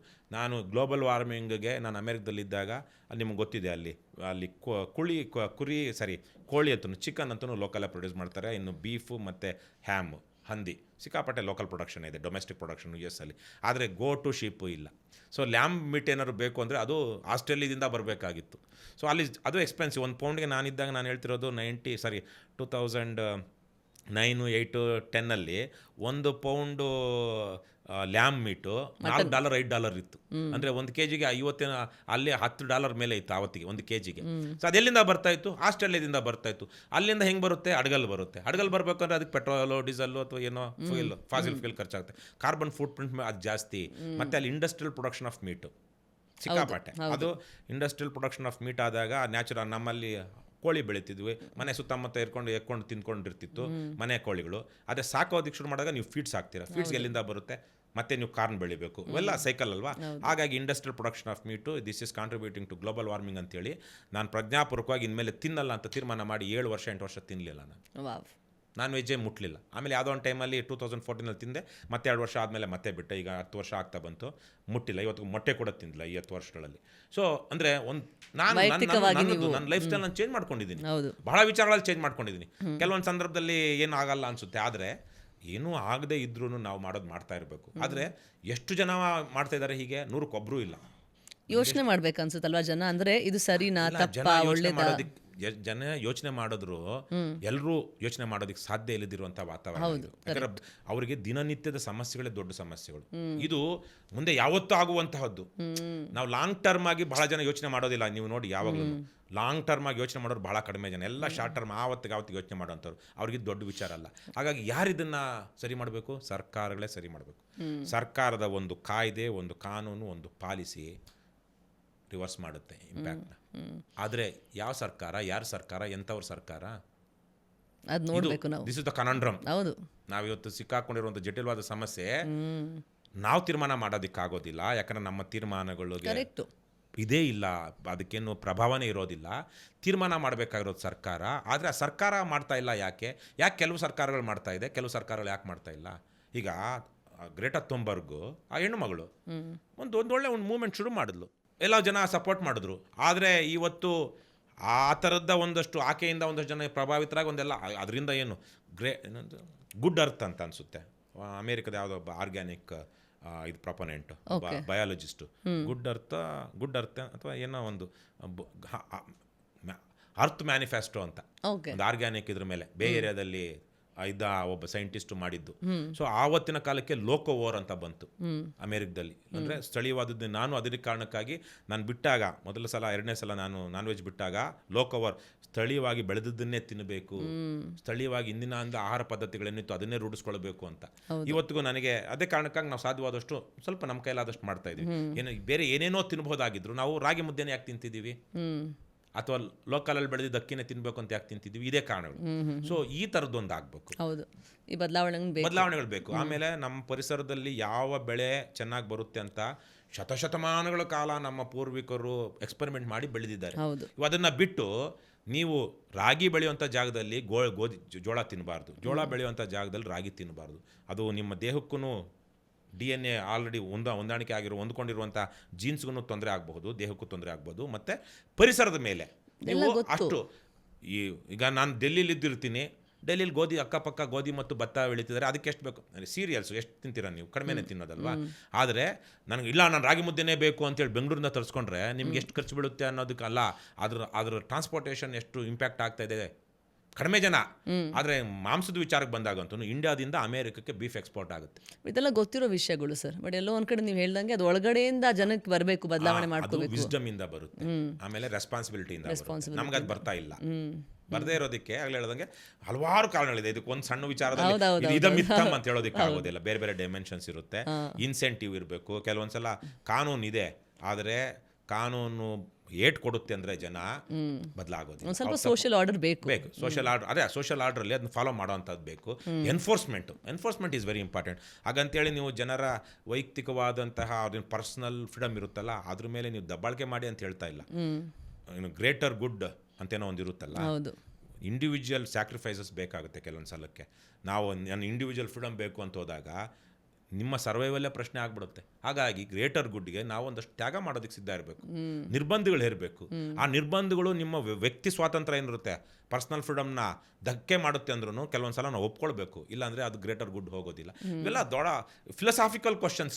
ಒಂದು ಸಣ್ಣ ವಿಚಾರಕ್ಕೆ ಸಣ್ಣ ಟೈಮ್ ಇದ್ರಲ್ಲಿ ಆಗಲ್ಲ. ಆದರೆ ಈ ಫಿಲಸಾಫಿಕಲ್ ಕ್ವಶನ್ಸ್ನ ಅಡ್ರೆಸ್ ಮಾಡುವಂಥ ಜನ ನಮ್ಮ ಈ ರಾಜಕಾರಣಿಗಳಾಗಿದ್ದಾರೆ, ಇವತ್ತು ನಮ್ಮ ಅಧಿಕಾರಿಗಳಾಗಿದ್ದಾರಾ? ಇಲ್ಲ. ವರ್ಲ್ಡ್ ವೈಡ್ ಯಾರೋ ಕೆಲವೊಂದೇ ಕಂಟ್ರಿಗಳಲ್ಲಿ ಮಾತ್ರ, ಅದು ಅವ್ರ ಹೊಟ್ಟೆ ತುಂಬಿದಂಥ ರಾಷ್ಟ್ರಗಳು, ಸ್ಕ್ಯಾಂಡಿನೇವಿಯನ್ ಕಂಟ್ರೀಸ್, ಅವ್ರಿಗೇನು ಯುದ್ಧದ ಸಮಸ್ಯೆ ಇಲ್ಲ, ಅವ್ರಿಗೆ ಡಿಫೆನ್ಸ್ ಖರ್ಚು ಮಾಡೋದಿಲ್ಲ, ಸಾಕಷ್ಟು ನ್ಯಾಚುರಲ್ ರಿಸೋರ್ಸಸ್, ಕಡಿಮೆ ಪಾಪ್ಯುಲೇಷನ್ ಇದೆ, ಸಸ್ಟೈನಬಿಲಿಟಿ ಇದೆ, ಮತ್ತು ಅವ್ರಿಗೆ ಬೈಯಿಂಗ್ ಪವರ್ ಇದೆ. ಹಾಗಾಗಿ ಅವ್ರು ಏನು ಬೇಕಾದ್ರೂ ಮಾಡಬಹುದು ಅಲ್ಲಿ. ಆದರೆ ನಮ್ಮಂಥ ಏಷ್ಯನ್ ಕಂಟ್ರೀಸಲ್ಲಿ ಇವತ್ತು ಜನ ಅಂದರೆ ನೀವು ಜನನ ಕೊಂದ್ಬಿಟ್ಟು ನೀವು ಬೇಕಾದ್ರೆ ಇವೆಲ್ಲ ಆರ್ಡರ್ ತರ್ಬೋದು. ಅದೇ ಜನ ಸುಮ್ಮನೆ ಒಂದು ಜೋಕ್ ಒಂದು ಹೇಳ್ತೀನಿ. ಇದು ತಮಾಷೆಯಾಗಿ ಇದು ವ್ಯವಸ್ಥೆ ಯಾಕೆ ಇಷ್ಟು ಕಷ್ಟ ಅಂದರೆ ಇವೆಲ್ಲನೂ ಒಬ್ಬ ಡಾಕ್ಟ್ರು ಒಂದು ತನ್ನ ಕಾರನ್ನ ಮೆಕ್ಯಾನಿಕ್ ಹತ್ರ ಬಿಟ್ಟಿರ್ತಾನಂತೆ. ಮೆಕ್ಯಾನಿಕ್ ಹತ್ರ ಬಿಟ್ಟಿರುವಾಗ ಡಾಕ್ಟ್ರು ರಿಪೇರಿ ಆಗೋ ಟೈಮಲ್ಲಿ ಹೋದಾಗ ಮೆಕ್ಯಾನಿಕ್ ಹೇಳ್ತಾನಂತೆ, ಕಾರ್ ಮೆಕ್ಯಾನಿಕ್, ನೋಡಿ ಡಾಕ್ಟ್ರೇ, ನಾನೆಲ್ಲ ಟೈರ್ ಬಿಚ್ಚಿದೆ, ಇಂಜಿನ್ ಬಿಚ್ಚಿದೆ, ಅದು ಬಿಚ್ಚಿದೆ, ಇದು ಬಿಚ್ಚಿದೆ, ಎಲ್ಲ ತೆಗೆದು ಎಲ್ಲ ಬಿಚ್ಚಾಕಿ ರೆಡಿ ಮಾಡಿದ್ದೀನಿ, ನಿಮ್ಮ ಕೈಯಲ್ಲಿ ಆಗುತ್ತಾ ಅನ್ನಂತ. ಡಾಕ್ಟ್ರಿಗೆ ಬುದ್ಧಿವಂತ, ಸರಿನಪ್ಪ, ಒಳ್ಳೆಯ ಕೆಲಸ ಮಾಡಿದ್ಯಾ, ಇಂಜಿನ್ನ ಆನಲ್ಲಿ ಇಟ್ಕೊಂಡು ರಿಪೇರಿ ಮಾಡು ಅನ್ನಂತ. ಡಾಕ್ಟ್ರು ನಮ್ಮನ್ನು ಬದುಕಿಸಿಟ್ಕೊಂಡೇ ರಿಪೇರಿ ಮಾಡ್ಬೇಕು, ನಮ್ಮನ್ನು ಆಪ್ರೇಷನ್ ಮಾಡ್ಬೇಕು ಅಂದರೆ, ನೀನು ಸತ್ತೋಗ್ಬಿಡು, ಆಮೇಲೆ ನಿನ್ನ ಹಾರ್ಟ್ ತೆಗೆದುಬಿಟ್ಟು ಮತ್ತೆ ಇನ್ನೊಂದೇನೋ ರಿಪ್ಲೇಸ್ ಮಾಡಿ ಅಥವಾ ಏನೋ ಮಾಡಿ ಆಮೇಲೆ ಅಂತನಾ? ಇಲ್ಲ, ಅದಕ್ಕೆ ಬೇರೆ ಏನೇನೋ ಹಾರ್ಟ್ ಬೈಪಾಸ್ ಸರ್ಜರಿ ಮಾಡೋವಾಗ, ಟ್ರಾನ್ಸ್ಪ್ಲಾಂಟೆಡ್ ಮಾಡೋವಾಗ ಬೇರೆ ಬೇರೆ ಆರ್ಗನ್ಸು, ಆ ಆರ್ಗನ್ ಕೆಲಸವನ್ನು ಇನ್ಯಾವುದೋ ಆರ್ಟಿಫಿಷಿಯಲ್ ಆಗಿ ಮಾಡಿಸಿ ಆ ಸಾಲ್ಟ್ಸು ಮಿನರಲ್ಸು ಎಲ್ಲ ತೆಗೆದು ಬೇರೆ ಎಷ್ಟು ಬದುಕಿಸಿಟ್ಕೊಂಡು ಆಪ್ರೇಷನ್ ಮಾಡಿ ಡಾಕ್ಟ್ರ್ ಮಾಡೋದು. ಎಕಾನಮಿನೂ ಅಷ್ಟೇ, ಸೊಸೈಟಿನೂ ಅಷ್ಟೇ. ನಾವು ಒಂದೇ ಸಲಕ್ಕೆ ಅದೇನಂತಾರೆ ಜನಸೈಡ್ ಮಾಡಿ ಮತ್ತೆ ವ್ಯವಸ್ಥೆನ Hitler did up to some extent, Stalin did it up to some extent. ಆದರೆ ಅವ್ರು ಯಾರೂ ಇತಿಹಾಸದಲ್ಲಿ ಒಳ್ಳೆ ಉದಾಹರಣೆಗಳಾಗಿ ಉಳ್ಕೊಂಡಿಲ್ಲ. ತುಂಬ ಚೆನ್ನಾಗಿರೋ ಎಕ್ಸಾಂಪಲ್ ಕೊಟ್ರಿ ಸರ್ ನೀವು. ಸೊ ಇದನ್ನೆಲ್ಲ ಉಳಿಸ್ಕೊಂಡೆ ನಾವು ಮಾಡಬೇಕಲ್ವ, ಅದು ತಮ್ಮ ಮುಂದೆ ಇರುವಂಥ ಸವಾಲು. ಹಾಗಾಗಿ ಉಳಿವೆ ಎಕ್ಸಿಸ್ಟೆನ್ಷಿಯಲ್ ಕ್ರೈಸಿಸ್ ಆದಾಗ ಮಾತ್ರ ಜನ ಅದನ್ನು ಯೋಚನೆ ಮಾಡ್ತಾರೆ. ಅಲ್ಲಿ ತನಕ ದೇ ವಾಂಟ್. ಹಾಗಂತೇಳಿ ನಮ್ಮ ಪ್ರಯತ್ನ ಮಾಡದೇ ಇದ್ದರೆ ಆಲ್ಟರ್ನೇಟಿವ್ ಸಿಗೋದಿಲ್ಲ. ಮುಂದಿನ ದಿನಗಳಲ್ಲಿ ಈಗ ನಾವೇನೋ ಮಾಡ್ತಿದ್ದೀವಲ್ಲ, ಒಂದು ನಾನೊಬ್ಬ I am not A scientist, ನಾನೊಬ್ಬ ಸೋಷಿಯಲ್ ಆ್ಯಕ್ಟಿವಿಸ್ಟ್ ಆಗೋ ಅಥವಾ ಇನ್ನು ಥಿಂಕರ್ ಆಗೋ ಅಥವಾ ರಾಜಕಾರಣಿ ಆಗೋ, ಮುಂದಿನ ದಿನಗಳಲ್ಲಿ ಯಾವುದಾದ್ರು ಒಂದು ಉದಾಹರಣೆ ಬಿಟ್ಟು ಹೋಗಬೇಕು ಅಂತ ಒಂದು. ಆದರೆ ಸೈನ್ಸಿಂದನೂ ಬೇರೆ ಇನ್ಯಾವುದೋ ಒಂದು ಡೆವಲಪ್ಮೆಂಟ್ಸ್ ಆಗಿ ಅದು ಮುನ್ನೆಲೆಗೆ ಬರಬಹುದಾಗುತ್ತೆ. ಹಾಗಾಗಿ ನಮ್ಮ ಕೆಲಸಗಳನ್ನ ನಾವು ಮಾಡ್ತಾ ಇರ್ಬೇಕು. ಇದು ಬದಲೇ ಆಗಲ್ಲ ಅಂತ ಬಿಟ್ಬಿಟ್ರೆ, ಅಕಸ್ಮಾತ್ ಆ ಸೈಂಟಿಫಿಕ್ ಎಕ್ಸ್ಪೆರಿಮೆಂಟ್ ಆಗಲಿಲ್ಲ ಅಂದಾಗ ಫಾಲ್ ಬ್ಯಾಕ್ ಏನಿದೆ? ನಾನು ಹೇಳ್ತಿರುವಂಥದ್ದು ನಾವೇ ಬದಲಾಗಿ ಅಥವಾ ನಮ್ಮ ಬದುಕಿನ ಜೀವನ ಪದ್ಧತಿ ಬದಲಾಗಿದ್ಕೊಂಡು ಸಿಚುವೇಶನ್ನ ಫೇಸ್ ಮಾಡೋದು ಹೇಗೆ ಮುಂದಿನ ದಿನಗಳಲ್ಲಿ ಅಪೋಕಲಿಪ್ಟಿಕ್ ಟೈಮಲ್ಲಿ ಅಂತ. ಆದರೆ ಸೈಂಟಿಸ್ಟು ಅದರ ಅಗತ್ಯವೇ ಇಲ್ದಿರೋಂಗೆ ನಾಳೆ ಈಗೇನೋ ಕಾರ್ಬನ್ ಎಲ್ಲ ಸಕ್ ಮಾಡುವಂಥ ಮೆಷಿನ್ಗಳು ಬರ್ತಾ ಇದೆ, ಇನ್ನೇನು ಆಗಬಹುದು. ಏನೇ ಆಗಲಿ ಹಿಂದಿನ ತರಕ್ಕೆ ಆಗೋಕ್ಕೆ ಸಾಧ್ಯನೇ, ಪ್ರಕೃತಿ ತರ ಹಿಂದಿನ ಪ್ರಕೃತಿ ತರಕ್ಕೆ ಹೋಗೋದಕ್ಕೆ ಆಗೋದಿಲ್ಲ. ಆಮೇಲೆ ಒಟ್ಟಾರೆ ನೋಡಿದಾಗ ನಮ್ಮದು 454 ಕೋಟಿ ವರ್ಷಗಳ ಭೂಮಿ, ನಾವು ಹೋದ್ಮೇಲೂ ಭೂಮಿ ಇರುತ್ತೆ. ನಾವು ಕೇವಲ 3 ಲಕ್ಷ ವರ್ಷಗಳಿಂದ ನಾವು ಎವಾಲ್ವ್ ಆಗಿದ್ದು ಮನುಷ್ಯರಾಗಿ. ಅದು before that we were chimpanzees or gorillas. ಇನ್ನೆಷ್ಟು ವರ್ಷಗಳು ನಮ್ಗೆ ಏನೇನಾಗುತ್ತೋ ಯಾವ ಥರಕ್ಕೋ ಗೊತ್ತಿಲ್ಲ. ಆದರೆ ನಾವು ಹೋದ್ಮೇಲೂ ಭೂಮಿ ಇರುತ್ತೆ. ನಾವೇನೋ ಭೂಮಿನ ಕಾಪಾಡ್ಕೋಬೇಕು ಅಂತಿಲ್ಲ, ಭೂಮಿನ ಯಾಕೆ ಕಾಪಾಡ್ಕೊಳ್ಬೇಕು ಅಂದರೆ ನಾವು ಬದುಕಬೇಕು ಅಂತ. ನಮಗಾಗಿ ಬೇರೆ ಪ್ರಾಣಿಗಳು ಅವೆಲ್ಲ ಇದ್ದಾಗ ಬ್ಯಾಲೆನ್ಸ್ ಆಗುತ್ತೆ. ಪ್ರಾಣಿಗಳಿರೋದ್ರಿಂದ ಪ್ರಾಣಿ ಮಾಂಸನಾರು ತಿಂದು ಪ್ರೋಟೀನ್ ಸಿಕ್ಕುತ್ತೆ. ಪ್ರಾಣಿಗಳೇ ಹೋಗ್ಬಿಟ್ಟ ಮೇಲೆ ಎಲ್ಲ ಕಡೆನೂ ಹುಲ್ಲು ಬೆಳ್ಕೊಂಡಾಗ, ಹುಲ್ಲಿನ ಬದಲು ಕಳೆ ಆದಾಗ, ಅಥವಾ ಇನ್ಯಾವುದೋ ಒಂದು ಸಮಸ್ಯೆ ಆಗಿ ನಿಮಗೆ ಟೆಕ್ನಾಲಜಿ ಇಲ್ಲದೆ ಇರೋವಾಗ ಡೊಮೆಸ್ಟಿಕೇಟೆಡ್ ಅನಿಮಲ್ಸ್ ಇಲ್ಲದೆ ಇದ್ದಾಗ ಏನು ಮಾಡ್ತೀರಾ? ಸೊ ಇವೆಲ್ಲ ಇಂಟರ್ಲಿಂಕ್ಡ್. ಹಾಗಾಗಿ ನಾವು ಪ್ರಕೃತಿನ, ಪ್ರಾಣಿಗಳನ್ನ, ಆನೆ, ಸಿಂಹ, ಕರಡಿ ಇವೆಲ್ಲ ಮಾರಣಾಂತಿಕವಾದ ಗಾಯ ಮಾಡುವಂಥ ಪ್ರಾಣಿಗಳಾಗಿದ್ರು ಯಾಕೆ ಉಳಿಸ್ಕೊಳ್ಬೇಕು? They bring certain natural order. Natural ಆರ್ಡರ್ಗಾಗಿ ಅದು ಬೇಕು. ಅವೆಲ್ಲ ಫಿಲಸಾಫಿಕಲ್ ಕ್ವಶನ್ಸ್ ತುಂಬ ಇಲ್ಲ, ಬಟ್ ತುಂಬ ಇಂಟ್ರೆಸ್ಟಿಂಗ್ ಆಗಿತ್ತು sir. I must say that ನೀವು ನಿಜವಾಗ್ಲೂ ಯುವರ್ ಬ್ಯಾಂಕ್ ಆಫ್ ನಾಲೆಜ್. ನಿಮ್ಮ ಹತ್ರ ಎಷ್ಟು ನಾಲೆಜ್ ಇದೆ, ಆಮೇಲೆ ನೀವು ಅದನ್ನು ಎಷ್ಟು ನಿಮ್ಮ ಜೀವನದಲ್ಲಿ ನೀವು ಪಾಲಿಸ್ತಾ ಇದ್ದೀರಾ ಅಂತ ಇಟ್ ಈಸ್ ತುಂಬ ರಿಫ್ರೆಶಿಂಗ್ ಆಗಿತ್ತು ಮಾತಾಡಿ ನಿಮ್ಮ ಜೊತೆ. ಐ ಮಸ್ಟ್ ಸೇ ದಟ್ ನನಗೆ ಹೆವಿ ಅನಿಸ್ತಾ ಇದೆ ಇದು ಪಾಡ್ಕಾಸ್ಟ್, ಬಿಕಾಸ್ ಇಷ್ಟೊಂದು ವಿಷಯಗಳು ನೀವು ತಿಳಿದಿದ್ದೀರಾ. ಅದನ್ನು ನನಗೆ ಒಂದು ಮಟ್ಟಕ್ಕೆ ಅರ್ಥ ಆಗುತ್ತೆ, ಬಿಕಾಸ್ ನನಗೂ ಒಂದು ಸ್ವಲ್ಪ ಎಕ್ಸ್ಪೋಜರ್ ಇದೆ. ಬಟ್ ಎಷ್ಟು ಆಳವಾಗಿ ಎಲ್ಲ ವಿಷಯಗಳನ್ನ ನೀವು ತಿಳ್ಕೊಂಡಿದ್ದೀರಾ, ಆಮೇಲೆ ಈ ರಸ್ತೆಯಲ್ಲಿ ನೀವು ನಡೀತಾ ಇದ್ದೀರಾ ಅಂತ. My best wishes to you sir, because ನನಗೆ ಇನ್ಸ್ಪಿರೇಷನ್ ಆಯಿತು ಜೊತೆ ಮಾತಾಡಿ. ಬಿಕಾಸ್ ಇದು ನೀವು ದಿನನಿತ್ಯ ಬೆಳಗ್ಗೆ ರಾತ್ರಿ ಕೆಲಸ ಮಾಡಿ ಮಾಡಿ ಮಾಡಿ ಇಲ್ಲಿ ತಲುಪಿದ್ದೀರಾ. ನೀವು ಸುಮ್ಮನೆ ಒಂದು ದಿವಸ ಎದ್ದು ಬಂದ್ಬಿಟ್ಟು ಇಲ್ಲಿ ತಲುಪಿಲ್ಲ. So such an inspiration. ನೀವು ಹೇಳ್ದಂಗೆ ಇವತ್ತು ಸುತ್ತಮುತ್ತ ಕಡಿಮೆ ಜನ ಕಾಣಿಸೋದು, ಆಮೇಲೆ ನನ್ನ ಜನ್ರೇಷನಲ್ಲಿ ನಮಗೆ ತುಂಬ ಕಡಿಮೆ ನೋಡೋಕ್ಕೆ ಸಿಕ್ಕಿರೋದು. ನನಗೂ ನಾನು ಯೋಚನೆ ಮಾಡಿದಾಗ ನನಗನ್ಸುತ್ತೆ ಭಗತ್ ಸಿಂಗ್ ಅಂತ ನನಗೆ ಇನ್ಸ್ಪಿರೇಷನ್ಸು, ಶಿವಾಜಿ ರಾಜೇ ಅವರು ಹಂಗೆ ಅನ್ಸುತ್ತೆ ನನಗೆ. ಯಾಕಂದರೆ ಅವರೆಲ್ಲ ತುಂಬ ಒಂದು ಪ್ರಿನ್ಸಿಪಲ್ ತತ್ವಗಳಿತ್ತು ಅವರಲ್ಲಿ. ಬಟ್ ನಿಮ್ಮ ಜೊತೆ ಮಾತಾಡಿ ನನಗೆ ಅಷ್ಟೇ ಸಂತೋಷ ಆಯಿತು sir. Thank you so much ಈ ಕಾರ್ಯಕ್ರಮಕ್ಕೆ ಬಂದಿದ್ದಕ್ಕೆ. ಇಷ್ಟೊಂದು ಹಂಚ್ಕೊಂಡಿದ್ದೀರಾ. ನಿಮ್ಮ ಮನಸ್ಸಲ್ಲಿರೋ ಪ್ಯಾಷನ್ನು, ಇಲ್ಲ ವಿಷಯಗಳು ತಲುಪಬೇಕು ಜನಕ್ಕೆ, ಅವರಲ್ಲಿ ಒಂದು ಬದಲಾವಣೆ ಬರಬೇಕು ಅಂತ ನಿಮ್ಮಲ್ಲಿ ಏನಾದ್ರು ಆಸೆ ಇದೆ ಸರ್, ಅದೆಲ್ಲ ನಾನೊಂದು ಸ್ವಲ್ಪ ಅದಕ್ಕೆ ಪವರ್ ಕೊಡೋಕ್ಕೆ ಇಷ್ಟಪಡ್ತೀನಿ. Thank you. ಎಸ್, ಕೈ ಜೋಡಿಸಿ ಯಾವ್ಯಾವ ಥರಕ್ಕಾದರೂ ಸರಿ. ನಿಮ್ಮ ಥರದವರು ಭಾಳ ಜನ ಇದ್ದಾರೆ. ಆದರೆ ಏನು ಅಂದರೆ ಆಗಲೇ ಹೇಳ್ದಂಗೆ ನನಗಿಂತ ತಿಳ್ಕೊಂಡಿರೋರು, ನನಗಿಂತ ಗೊತ್ತಿರೋರು, ಬೇರೆ ಬೇರೆ ಸಾಧನೆ ಮಾಡಿರೋರು ಭಾಳ ಜನ ಇದ್ದಾರೆ. ಲಕ್ಷಾಂತರ ಕೋಟ್ಯಾಂತರ ಜನ ಇದ್ದಾರೆ. ಆದರೆ ಕೆಲವೊಂದು ಸಂದರ್ಭದಲ್ಲಿ ಆ್ಯಕ್ಟ್ ಮಾಡೋದಿಲ್ಲ. ಅದಕ್ಕೆ ಗಾಂಧೀಜಿ ಅವರು ಆಗಲೂ ಒಂದು ಡೈರೆಕ್ಟ್ ಆ್ಯಕ್ಷನ್ ಅಂತ, ನೇರ ಕ್ರಿಯೆ ಅಂತ. ನಾವು ಬರೀ ಮಾತಲ್ಲಲ್ಲ, ಈಗ ಕ್ರಿಯೆ ಡೈರೆಕ್ಟ್ ಆ್ಯಕ್ಷನ್ ಅಂತ ಆ ಹೋರಾಟಕ್ಕೆ ಕೊಟ್ಟ ಹೆಸರು. ಅದೇ ಥರಕ್ಕೆ ಒಂದು ಜನ ತಿಳ್ಕೊಂಡಿದ್ದಾರೆ, ಆದರೆ ಆ್ಯಕ್ಟ್ ಮಾಡ್ತಾ ಇಲ್ಲ. ಅದು ನಮ್ಮ ಸಮಸ್ಯೆ ಆಗಿರೋದು ನನಗನ್ಸೋ ಹಾಗೆ. ಒಳ್ಳೇದು ಹೇಳ್ತಾರೆ, ಆದರೆ ಒಳ್ಳೇದು ಮಾಡಬೇಕಾಗಿರುವಂಥ ಟೈಮಲ್ಲಿ ಮಾಡೋದಿಲ್ಲ. ಯಾರು ಬಹುಶಃ ಮಾರ್ಟಿನ್ ಲೂಥರ್ ಕಿಂಗ್ ಜೂನಿಯರ್ ಏನೋ ಹೇಳ್ತಾರೆ, ಅಂದರೆ ಸೈಲೆನ್ಸ್ ಆಫ್ ಗುಡ್ ಪೀಪಲ್ ಏನೋ ಅದೊಂದು ಅದೇ ಅದೇ ಅದು ದೊಡ್ಡ ಕ್ರೈಮ್ ಅಂತ ಅನ್ನೋ ಥರಕ್ಕೆ. ಸೊ ಆ ರೀತಿಲಿ ಅಷ್ಟೇ ಭಾಳ ಜನ ಯೋಚನೆ ಮಾಡ್ತಾ ಇದ್ದಾರೆ. ಸುಮ್ಮನೆ ಹೇಳ್ಬೇಕು ಅಂದರೆ ನಮ್ಮ ದೇಶದಲ್ಲಿ ಕಡಿಮೆ, ಆದರೆ ನಾನೊಂದು ಇನ್ನೊಂದು ಪುಸ್ತಕ ಅದು ಪೂರ್ತಿ ಓದಲಿಲ್ಲ, ಸುಮ್ಮನೆ ಗ್ಲಾನ್ಸ್ ಮಾಡಿದೆ ಅಷ್ಟೇ. ಹಾರ್ಟ್ ಅಂತ ನ್ಯೂಯಾರ್ಕ್ ಟೈಮ್ಸ್ನ ಜರ್ನಲಿಸ್ಟ್ ಬರೆದಿರೋದು. ಯಾಕೆ ಬರ್ದ, ತನ್ನ ಮಗಳ ಬದುಕು ಏನಾಗುತ್ತೆ, is daughter was 8 years old when he wrote that book. ಈಗಲೂ ಹಾರ್ಟ್ ಅಂತ ಬರೀ ಹಾರ್ಟ್ ಅಂತಲೇ ಗ್ಲೋಬಲ್ ವಾರ್ಮಿಂಗ್ ಬಗ್ಗೆ. ನನ್ನ ಮಗಳು ದೊಡ್ಡವಳಾದಾಗ ಅವಳ ಬದುಕು ಹೆಂಗಿರುತ್ತೆ, ಅವಳ ಮಕ್ಕಳು ಹೆಂಗೆ ಅದನ್ನು ನಿಭಾಯಿಸಬೇಕು ಅನ್ನೋದನ್ನು ಇಟ್ಕೊಂಡು ಬರೆದಿರೋವಂಥದ್ದು. ನೋಡಿ, ನಮ್ಮ ದೇಶದಲ್ಲಿ ಆ ಥರ ಯೋಚನೆ ಮಾಡುವಂಥ ಜರ್ನಲಿಸ್ಟ್ಗಳು ಇಲ್ಲ, ಥಿಂಕರ್ಸು ಇಲ್ಲ, ಅಥವಾ ಅವ್ರ ಪ್ಲಾಟ್ಫಾರ್ಮು ಇಲ್ಲ ಅಂತಲ್ಲ. ಈಗ ನನಗೇನೆ, ನಾನು ಅನೇಕ ಇಂಟರ್ವ್ಯೂಗಳು ಕೊಟ್ಟಿದ್ದೀನಿ, ಈ ಥರ ಇದೇ ವಿಚಾರಗಳನ್ನು ಕೆಲವೊಂದು ಕಡೆಗಳಲ್ಲಿ ಮಾತಾಡಿದ್ದೀನಿ. ಆದರೆ ಇದು ತಲುಪ್ತಾ ಇಲ್ಲ. ವಿಶೇಷವಾಗಿ ಇದು ನಮ್ಮ ಶಾಸನ ಸಭೆಗಳಲ್ಲಿ, ಪಾರ್ಲಿಮೆಂಟಲ್ಲಿ ಚರ್ಚೆ ಆಗಬೇಕು, ಅಸೆಂಬ್ಲಿಲಿ ಚರ್ಚೆ ಆಗಬೇಕು. ಆದರೆ ಏನೇ ಇದು ಡೆವಲಪ್ಮೆಂಟ್ ಅನ್ನುವಂಥದ್ದು ಡಬಲ್ ಎಡ್ಜ್ಡ್ ಸ್ವರ್ಡ್ ಇದ್ದಂಗೆ. ಈಗ ಇವರು ಕುದುರೆ ಸವಾರಿ, ಇದು ಹುಲಿ ಸವಾರಿ ಮಾಡ್ತಾ ಇದ್ದಾರೆ.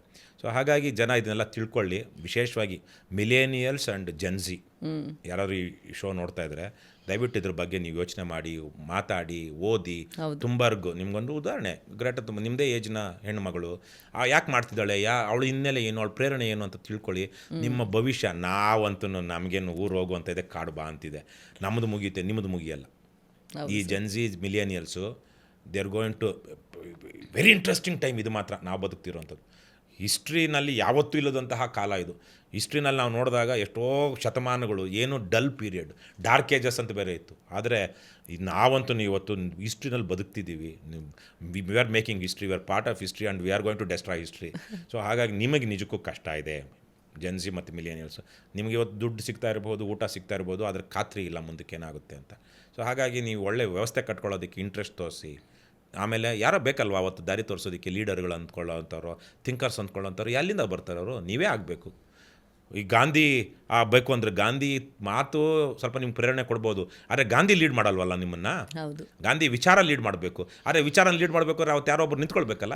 ನಾವು ನಿಮ್ಗೆ ಬಂದೂಕು ಕೊಟ್ಟಿದ್ದೀವಿ ಶತ್ರುಗಳನ್ನ ಸಾಯಿಸಿ ಅಂತ, ಆದರೆ ಶತ್ರುವನ್ನು ಸಾಯಿಸೋದಕ್ಕೆ ಬಂದೂಕಿದೆ, ಆದರೆ ಇಲ್ಲಿ ಸೈನಿಕನೇ ಇಲ್ಲ ಅಂದರೆ ಹೇಗೆ? ಸುಮ್ಮನೆ ಮೆಟಫರಿಕಲ್ ಆಗಿ ಇದಾಗ ಹೇಳ್ತಾ ಇದ್ದೀನಿ ಒಂದು ಎಕ್ಸಾಂಪಲ್ ಆಗಿ. ಹಾಗಾಗಿ ವಿಶೇಷವಾಗಿ ಜೆನ್ಸಿ ಮತ್ತು ಈ ಏನು ಮಿಲೇನಿಯಲ್ಸು, ಈ 20s ಹುಟ್ಟಿರುವಂಥ ಈಗ 20 ವರ್ಷ 30 ವರ್ಷ ವಯಸ್ಸಲ್ಲಿರುವಂಥವ್ರು ದೇಶಾದ್ಯಂತ ಪ್ರಪಂಚಾದ್ಯಂತ ಈ ವಿಚಾರವಾಗಿ ಯೋಚನೆ ಮಾಡಿ. ವಿಶೇಷವಾಗಿ ನಮ್ಮ ದೇಶದಲ್ಲಿ ರಾಜಕಾರಣ ಕೆಟ್ಟಿದೆ, ಸಮಾಜ ಕೆಟ್ಟಿದೆ. ಆದರೆ ಕೆಟ್ಟಿರೋ ಸಮಾಜದ ಕೆಟ್ಟ ಪರಿಣಾಮಗಳನ್ನು ನೋಡುವಂಥವ್ರು, ಅನುಭವಿಸೋರು ನೀವೇನೆ. ಹೌದು. ಇವತ್ತು 40, 50, 60 ದಾಟಿರೋರು ಅವ್ರದ್ದು ಮುಗಿದೋಗುತ್ತೆ.